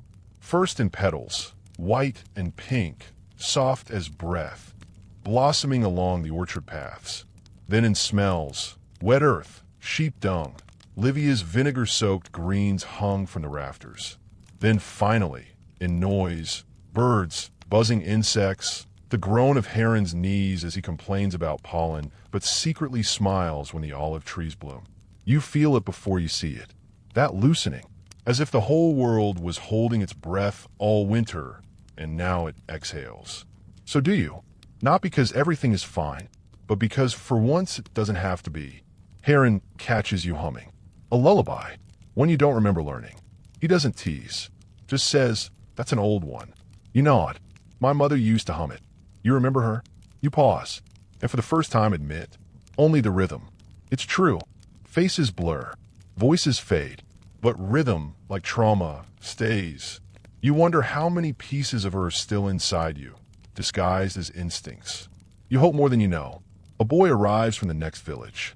7, maybe 8. Bare feet, one tooth missing, hair like coiled string. He brings a basket of dates. No message, just a grin. He doesn't speak much, but he lingers. You let him. He returns the next day, and the next. Eventually, you learn his name is Aurelio, and his grandmother told him to keep close to you. She says you know how to survive fire, he whispers. You smile. That's one way to say it. He becomes your shadow, follows you around the grove, sits beside you during oil pressing, asks too many questions, all the right ones. Why don't you have a wife? Do you miss Rome? Are you rich? You answer none of them fully, but you let him stay, because you recognize the look in his eyes. He wants to become something else, and no one around him is teaching how, except you. You begin teaching Aurelio letters, with a stick, in the dirt, at first, then on clay tablets. You show him how to carve his name, and yours, and then random ones, Apicius, Plautus, Elia, even Crispus once, that you cross it out and say nothing. He asks what yours means. Felix, happy. You hesitate. Once. Now maybe. He grins. You should pick a new name. You tousle his hair. Maybe I will. One day, a merchant from the coast arrives, offering you a job. I hear you run your grove well. I could use someone like you in Antium. Good pay. Better olives. Pretty neighbors. You shake your head before he's done. You've had your fill of golden cages. And besides, this isn't about better. It's about real. That night, you and Livia sit under the stars with mugs of watered wine. She watches you carefully. You're starting to look like a man who owns this land. You raise a brow. That's a compliment. She chuckles. It's an observation. Then, after a pause, heard you turn down Antium. Too far. Too dangerous? No, you admit. Too easy. She nods slowly. You're addicted to struggle. Maybe, she says again. Then sips her wine. But I think you're addicted to earning what no one thought you deserved. That land's heavy. Because it's true. And because it's exhausting. But you'd rather die from that kind of work than go back to being handed things with invisible chains attached. The village hosts a spring festival. Nothing grand. A bonfire. Bread. Music made with pots and tin drums. You don't dance. Not at first. But Aurelio pulls you in. And soon, you're moving awkwardly, grinning like a fool, tripping over your sandals and laughing harder than you have in years. Someone hands you a fig wine. Someone else wraps a garland around your neck. No one whispers slave. No one says concubine. They just say Felix. And you let them, because that's who you are here. Not the broken boy from across the sea. Not the painted shadow in a senator's chamber. Not the disputed heir of a dead man's guilt. Just Felix. And maybe that's enough. You carve a second figurine. This one of a boy, sitting cross-legged. You give it to Aurelio. Is this me? Maybe, you say. Or maybe it's who you'll be. He nods solemnly, then drops it and breaks off one ear. You both laugh until your sides hurt. You don't fix it. It's better this way. A letter arrives, once again. But this one's different. Short. Blunt. From Lucian. My brother is dead. Poison, they say. Maybe grief. Maybe greed. Maybe ghosts. I don't care anymore. He couldn't let you live. I couldn't make him stop. Stay gone. If I ever see you again, I won't recognize you. You burn it without thinking. Not out of fear, but because you don't need his permission to exist anymore. Let the empire rot under its own weight. You're done being part of someone else's ledger. The next morning, Aurelio finds you mending a fence. He plops beside you with a clump of figs and asks, "Were you ever a gladiator?" You laugh. "No." "Were you ever afraid?" You pause. "Every day." He nods thoughtfully. "But you're not now." You look at the grove, the house, the sea, at your calloused hands, at the boy beside you. And finally, you say, "Not as much. Not as much." The heat arrives early this year. By mid-morning, the olive trees shimmer with silver light, their leaves rattling like whispered gossip. The earth hardens beneath your sandals. Even the bees sound irritated. Heron refuses to work past noon. Livia invents new curses for the flies. Aurelio, predictably, loves every second, running barefoot, shirtless, brown as a chestnut and twice as loud. You, though, you pace yourself, because summer reminds you of Rome, and Rome reminds you of danger. The heat always brings out ghosts. One morning, while clearing a patch of undergrowth, you find something. A chain, old, rusted, curled like a dying snake, buried just beneath the topsoil. You freeze, not because it's dangerous, but because it's familiar. You pull out slowly. It's short, a shackle, one meant for the wrist, or the ankle, or the neck. You hold it in your palm for a long time. No one else sees you. That night, you throw it into the sea, but its weight stays in your hand for days. Because reminders like that don't come to punish. They come to warn. You begin building a wall. Not a high one, not defensive, just a boundary, stone upon stone, marking the edge of the grove where wild thistle tries to creep in. Aurelio helps. Kind of. Mostly, he asks questions while you lift. What was your master's name? Why did he free you? Why do people hate freedmen? You answer gently, sparingly. You've stopped pretending to have wisdom. Now you trade in scars. Not as warnings, as proof. He asks, do you miss the palace? You shake your head. I miss the bathwater. That makes him laugh until he snorts. That week, the merchant from Antium returns. This time with a gift, a silk scarf. Indigo dyed, imported, probably worth more than your entire kitchen. I'm not here to buy your grove, he says. I'm here to invite you. To what? A council of landowners. Men like you. You raise an eyebrow. Men like me, freedmen, former slaves, half-citizens. We gather once a season, to trade, to gossip, to protect each other. You hesitate. Protection from whom? He looks at you with the quiet weariness of someone who's lived too long in half-light. From everyone else. You go, not because you want to, because you should. The meeting is held in a dusty barn near the coast. 10 men, 2 women, some older than memory, some fresh from bondage, all with the same look in their eyes. They know they weren't meant to own anything. And yet here they are, survivors who dare to plant roots. The merchant, whose name turns out to be Celius, introduces you with a bow. Felix of Laurentum. They nod. No applause. No suspicion. Just inclusion. And it's more disorienting than being bathed in gold. Because for the first time, you're not being judged. You're being counted. They talk about taxes, bandits, bribes to inspectors, how Rome smiles at freedmen, until their harvests grow too good.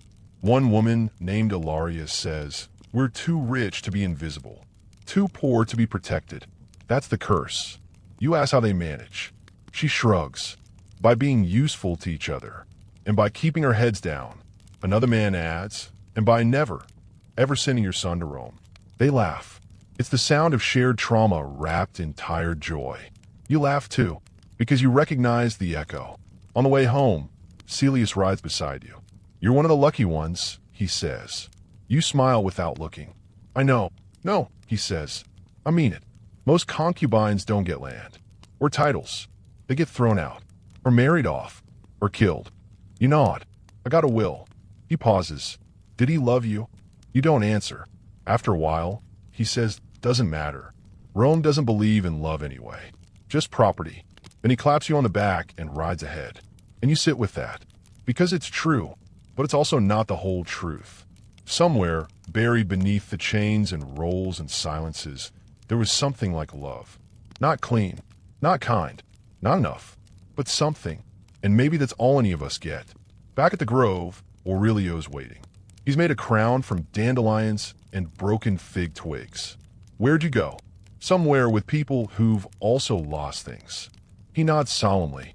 Did they have wine? You grin. Yes. Next time I come too. Next time, you promise. You were the crown while you baked bread that night. Livia says you look ridiculous. You don't care. You look free. The sun grows harsher. Rain doesn't come. Crops wilt. A neighbor's goat dies from heat stroke. The well dries halfway. You ration. You pray. You dig. And still, the drought presses its thumb down on the whole coast like an emperor choosing who lives and who doesn't. But you endure. Because Rome taught you how. And because you've suffered worse. Your roots are deeper than thirst. One evening, Heron collapses. Just falls mid-step while trimming branches. You rush to him. He's alive, but pale, dizzy.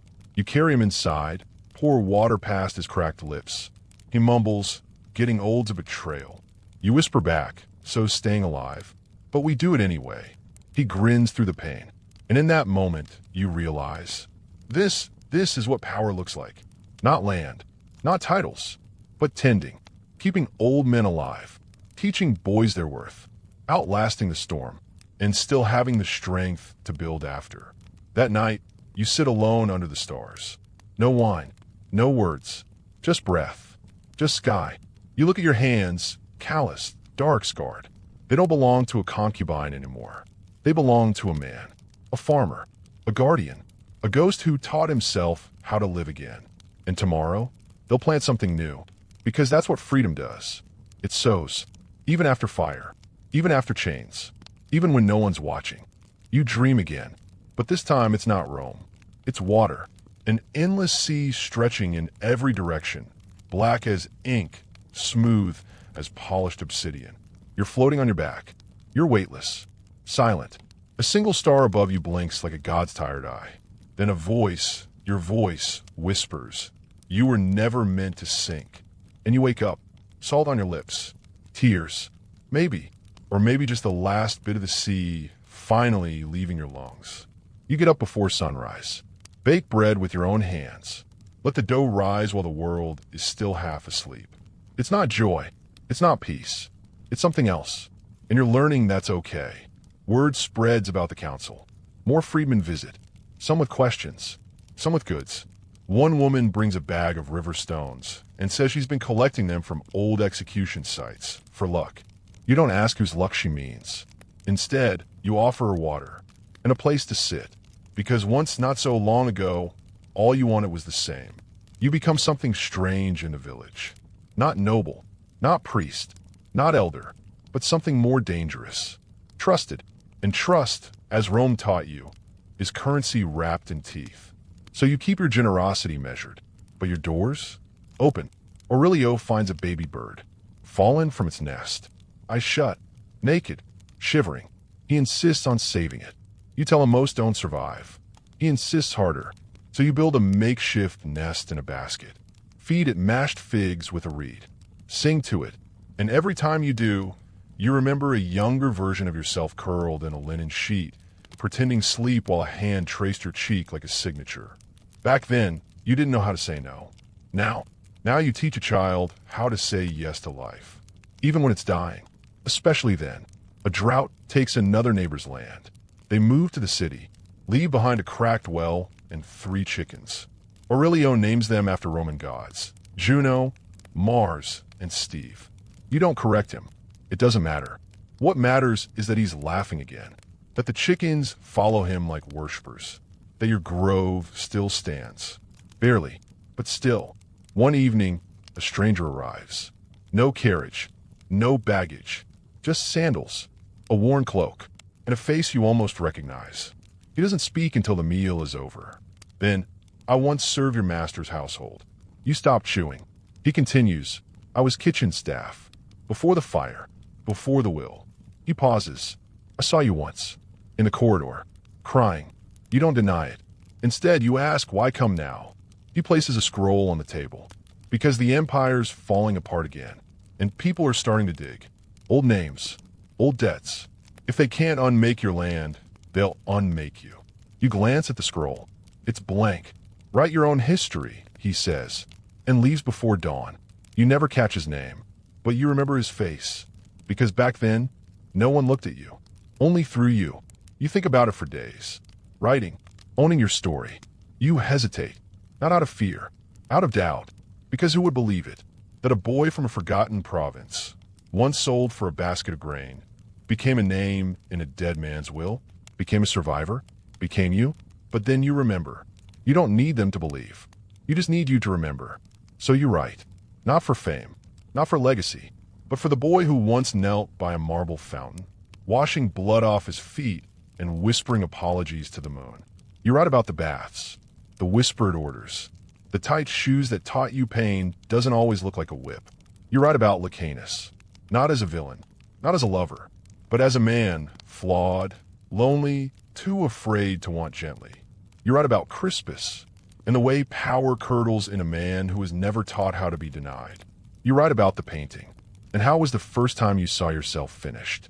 Then you write about now, the grove, the boy with the chickens, the olive press that moans like an old senator, and the way your hands look more like bark than flesh, but still feel more yours than ever. You hide the scroll in the rafters, not because it's dangerous, because it's true.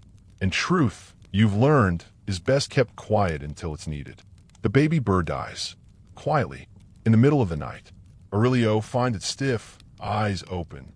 He doesn't cry, just picks it up gently and says, "Guess it didn't want to stay." You offer to help bury it, but he shakes his head. "I'll do it." You watch him dig a hole beside the rosemary bush. He places the bird inside, covers it with dirt, then stands there for a while, silent. You stand beside him. Eventually, he says, "Will you die someday, too?" You answer honestly, "Yes, soon." You kneel. "Not if I can help it." He nods, then takes your hand, and for the first time you realize he's not asking for comfort. He's offering protection. That night, you light a candle. Not for the bird, not for Lucanus, for yourself, for the self you were, and the selves you shed like snakeskin. And in the flickering light, you see something on your own face you've never seen before. Not beauty, not obedience, but peace. Hard-earned, unapologetic. Yours. You're up before dawn now most days. Not because you have to, because your body craves it. The moment the sky goes from indigo to ash, when the grove is still holding its breath, and even the birds haven't remembered to sing yet. This hour belongs to no one. Not to Rome, not to history, just to you. You walk the boundary, touch the stones, run your fingers along the rough bark of the olive trees. Some of these trees were planted before you were born. Some will outlive you. You don't resent them for it. They've never asked anything but time. Aurelio starts carving figurines. Badly, but enthusiastically. They're all crooked. One-legged gods. Chickens with human feet. A bust of you that looks more like a lopsided turnip. You praise each one, because when you were his age, no one praised anything.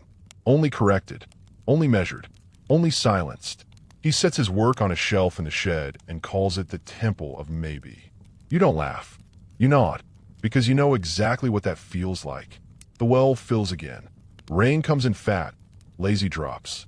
Not enough to flood, just enough to remind the world it still knows how to give. You and Heron clear the ditches. Livia lays flatbread on the roof to dry. The chickens, predictably, behave like they've never seen water before. You sit on the porch with a mug of warm wine and let it all happen. Somewhere in the distance, a dog howls once, then stops. Even the wolves are resting. It feels sacred. No incense, no marble, just mud and survival, and the feeling that for once, nothing needs fixing. One afternoon, while repairing a fence, you find Aurelio sitting alone under the lemon tree. He's quiet, unusual for him. You sit beside him. He doesn't look up. After a moment, he says, "They say my father was a thief." You wait. "My grandmother never talks about him, only says he's gone. But the butcher's son said he got crucified, outside the city wall." You let the words breathe. Then you say, "I've seen that wall." He glances at you. Is it scary? You think of bodies, of silence, of the way Rome arranges pain like flowers for a funeral it doesn't attend. "Yes," you say softly, "but you're not there. You're here." He leans against your arm. "You're not scared of anything, are you?" You almost laugh. Almost. But you say, "I'm scared all the time. But I keep walking. That's the difference." He nods, then says nothing more. And you understand, this is how trust is built. Not in declarations. In shared silences. A letter arrives weeks later. From Ilaria. Scrawled in red ink, as if rushed. Raiders hit a grove north of Anium. Freedmen. 2 dead. 1 missing. Be alert. Someone is sending messages. You read it twice. Then a 3rd time. The parchment smells like burnt oil and salt. You show it to Livia. She tightens her shawl. It's starting again. You nod. It always does. Empires don't die cleanly. They rot. And in the rot, people like you either vanish or defend what little piece they've carved. You double the night watch. Sharpen tools that haven't tasted use in months. Not swords, just pruning hooks. But anything can cut if held with fear. You start teaching Aurelio how to move silently. How to listen for dogs. How to spot fresh boot prints near the grove's edge. He treats it like a game. You let him, but you know better. Rome doesn't care about the quiet.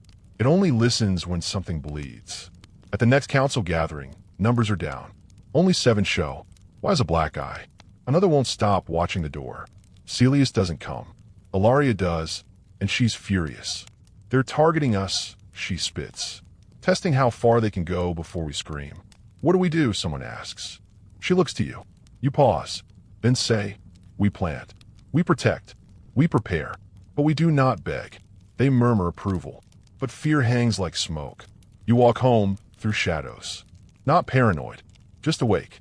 That night, Aurelio brings you his newest carving, a small tree with crooked limbs and tiny marks like olives.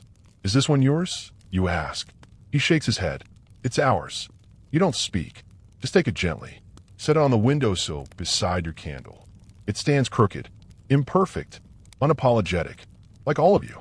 And you realize something important. You're no longer rebuilding your life. You're growing it. And things that grow, they bend, they break, but they also bloom. Rain returns in full. The ground drinks greedily. Your well overflows. The grove hums again. And in that muddy joy, life continues, not quietly, but stubbornly. You begin sketching a plan to expand. A few more rows of olives. Maybe a vineyard. Livia laughs when you mention it. Ambitious for a man who used to fear his own name. You grin. Still do. But at least now I say it first. She nods, pleased. You've become a man who plants trees for others. You pause. Because it's true.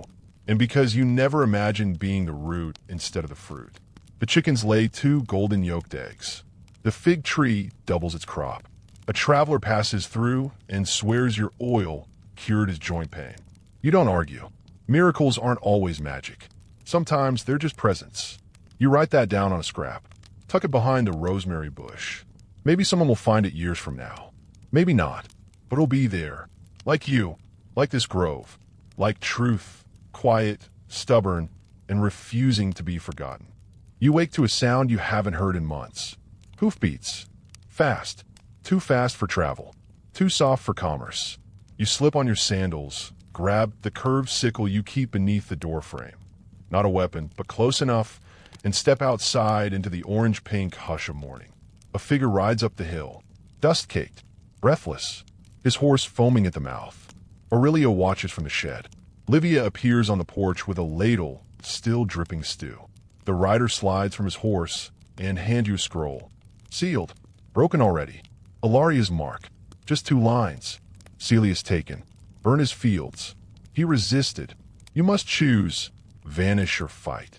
You stare at the words until they blur. Not because of emotion. Because of recognition. You've lived this moment before. Rome doesn't punish quietly. It teaches. You don't speak for a long time. Livia doesn't push. She only says, you knew this would come. You nod. I hoped it wouldn't. That's not the same. You gather everyone. Heron, Aurelio, the 2 laborers from the East Field, even old Galba, who mostly just naps in the shade now. You show them the scroll. Then you say what you never imagined you'd say. We defend this place. They don't cheer. They just nod. And that's louder than anything. You send word to the council. Encrypted, coded in fruit deliveries and ledger markings. Ilaria writes back. We've begun to arm. You dig trenches. Fortify the well. Reinforce doors. You turn olive oil jars into smoke bombs using tar and sheep wool.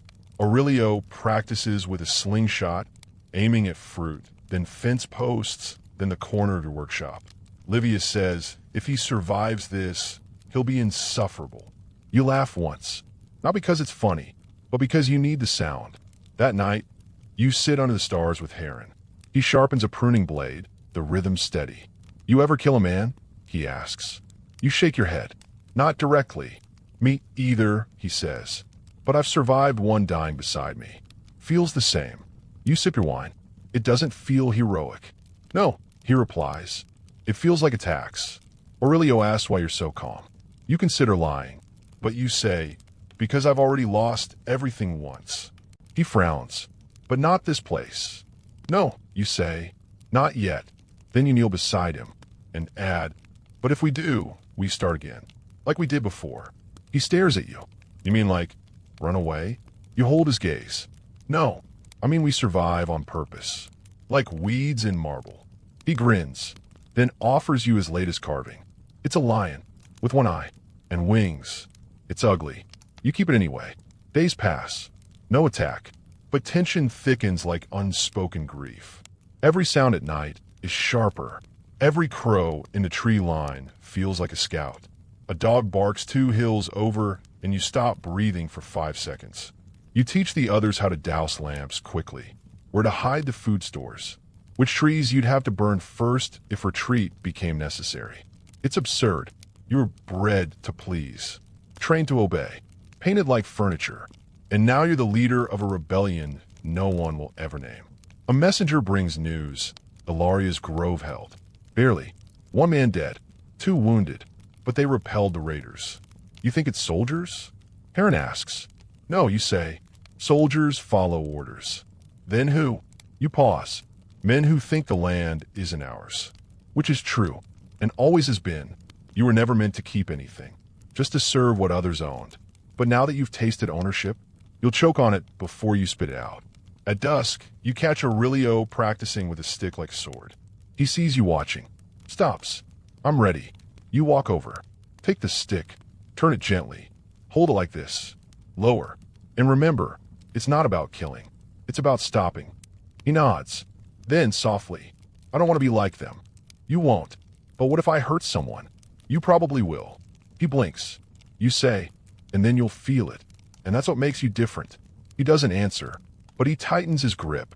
Livia finds you burning old documents, duplicates of deeds, letters from Rome, receipts in Lucana's hand. She doesn't ask why, but you tell her anyway. If I take this place, I want it to die clean. She nods, then adds, but if we keep it, I want you to live clean. You glance at her. She meets your gaze. You're not his shadow anymore. It lands in your chest like a bird's heartbeat. Soft, but loud enough to feel. A traveler comes through. Says the roads are closed westward. Says more freedmen are disappearing. Says there's a new rumor that the Empire might strip all freedmen of their property in the next census for the stability of Rome. You don't ask his name. You just feed him, then send him east with supplies and no questions. Because you don't need his news. You've already chosen your side. And your side isn't Rome. It's here. You start writing again. But not about Rome. Not anymore. You write about the grove. The way the lemon tree smells at dusk. The laugh Heron makes when he thinks no one's watching. The way Aurelio sits like a statue when he's concentrating, even though he's always in motion the rest of the day. You write because this might be the last season. But more than that, because it might not be, and if this story survives, it should remember you as you are now. Not polished, not broken, just growing, even if through stone. The first attack doesn't come at night. It comes in the quiet blue of early morning, when the world still feels like it's dreaming. You're shelling almonds near the shed when you hear the crunch, boots on dry gravel. Not one pair, many. You stand, quietly, no panic. The others move like you train them. Livia ducks behind the herb shed. Heron grabs the sling from beside the grain jar. Aurelio disappears, like a fox in the grass. 5 men, dirty, leather-wrapped weapons. No emblems, no greetings, not soldiers. Worse, freemen turned mercenaries. Desperate men. You step forward alone, the almond shell still in your hand. One of them smirks. This your land? You nod. He gestures at the grove. Heard you don't pay your dues. You say nothing. He continues. Word is Rome's reclaiming properties, especially from those who bought their way in. You glance at his boots, patched, sun-cracked. He's been walking a long time. This isn't his first grove. He leans in. You could give us half your press. Maybe the wine stock. Or we take it all and burn it down for good measure. You look at your hands, then back at him, then say, I'd rather lose everything than reward coward. And just like that, it begins. You don't remember all of it. Only flashes. Heron swinging with his left, still strong. Livia pelting someone with a clay pot of pepper paste. You grabbing a rake and jamming it into someone's shin. Aurelio shrieking, not in fear, but fury. The smell of burning fig leaves. The way blood looks when it hits old olive bark. Dark, almost polite. 2 raiders fall. 3 run. No one dies, but no one walks away clean. Later, your left arm won't stop shaking. You sit on a stone and breathe through it. Aurelio sits beside you, silent. Then he says, I didn't cry. You nod. He adds, I wanted to. You answer, so did I. Then he leans on you, and in that moment, you don't feel victorious. You feel heavy, like the price of this place is no longer in coin or crops, but blood memory. But you also feel rooted, and that's new. The next day, you gather the others. You all sit beneath the lemon tree, the same one that lost a branch last year in the storm. It's blooming again. You say, they will come again. No one protests. Then you say, so will others. Still no protest. Then, gently, we will not become them. We defend. We do not conquer. We protect. We do not punish. Livia mutters, but we do survive. You nod, and the decision is made. Not in rage, but in resolve. You bury the bloodied rake behind the shed. Not because it's shameful, because it's sacred. It belonged to a farmer, not a warrior. You want to remember that. Aurelio doesn't sleep for 3 nights. You find him outside, tracing lines in the dirt. You ask what he's drawing. He says the land, like a map. I want to know every step. You kneel beside him. Watch as he sketches the fig row, the press, the firewood stash. Then he draws something else. A small figure, with wings. That's you, he says. You blink. Wings. He nods. You fly even when you stay. You don't cry, but something soft breaks open inside you, and stays open. Another letter comes. Ilaria again. 4 groves attacked. 1 burned. Government still silent. We are too many to ignore, but not enough to threaten. We must decide, scatter or bind tighter. You write back. We bind, but not with fire, with roots. You send seeds with the letter. Fig, olive, bay leaf. It's a message in green. We aren't leaving. We're planting. By harvest, the grove is twice its usual yield. Rain helped. So did discipline. But mostly, it was the way you all wanted it to grow. You press the oil yourself. Thick, golden, pure. You give jugs away to 3 nearby farms. No charge. Just a mark, an olive branch scratched into the bottom. An invitation to something bigger than survival. To belonging. Heron takes to whittling again. Says his hands need to move or his mind will go rusty. He makes small animals. A horse with no tail. A chicken with teeth. A fish shaped like a question mark. He gives them away to the children who wanted the market. Take 1. Trade for nothing. Just remember who made it. And they do. Because memory is a kind of wealth, too. And for once, you're learning to spend it generously. That winter, you light a lamp every night. Place it in the window. No one tells you to, but others begin copying.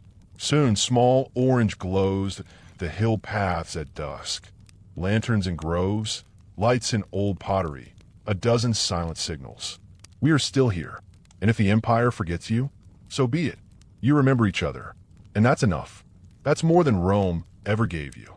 You carve your own figurine, not for the window, for the earth. A man bent over, one hand in the dirt, the other holding a broken olive branch. You dig a hole at the center of the grove. Bury it beside the lemon tree, not as an offering, as a record of who you became, of who you refused to be, of who might still rise from your memory one day. The next spring, you plant grapes, because wine, like grief, takes time, and both deserve the space to sweeten. The census arrives in the form of dust. 2 men in polished leather, with satchels fat from bribes and ledgers stiff with names they'll never pronounce correctly. They don't smile. They don't ask. They just record. You offer them wine. They refuse. You offer them figs. They write excess yield in the margin. When they ask your name, you say Felix. When they ask your origin, you pause. Then say, here. One writes unclear. The other writes Laurentum. Neither feels correct. Both will do. They leave without incident. But their silence scratches at you for days. They didn't ask about your grove's history. Didn't question your deed. Didn't mention Lucanus. Which means they already knew and chose not to say anything. Which means you've either been accepted or forgotten. You don't know which one to fear more. You gather everyone again, not to warn, to speak. You say, they didn't take it from us. They nod. You say, that doesn't mean they won't try again. They nod again. Then Heron says, we've outlived worse. Livia says, we've grown stubborn. And Aurelio, now tall enough to look you in the eye, says, we belong here. You smile. It's not joy. It's recognition. The kind you spent your life waiting to receive. Now, you give it to others. Years pass, and slowly, gently, people stop asking where you came from. They ask instead where you learned to prune so precisely. How your oil gets that golden sheen. Whether the lemon tree by the shed really survived the fire of '87. You never mention Rome. Not out of shame, out of choice.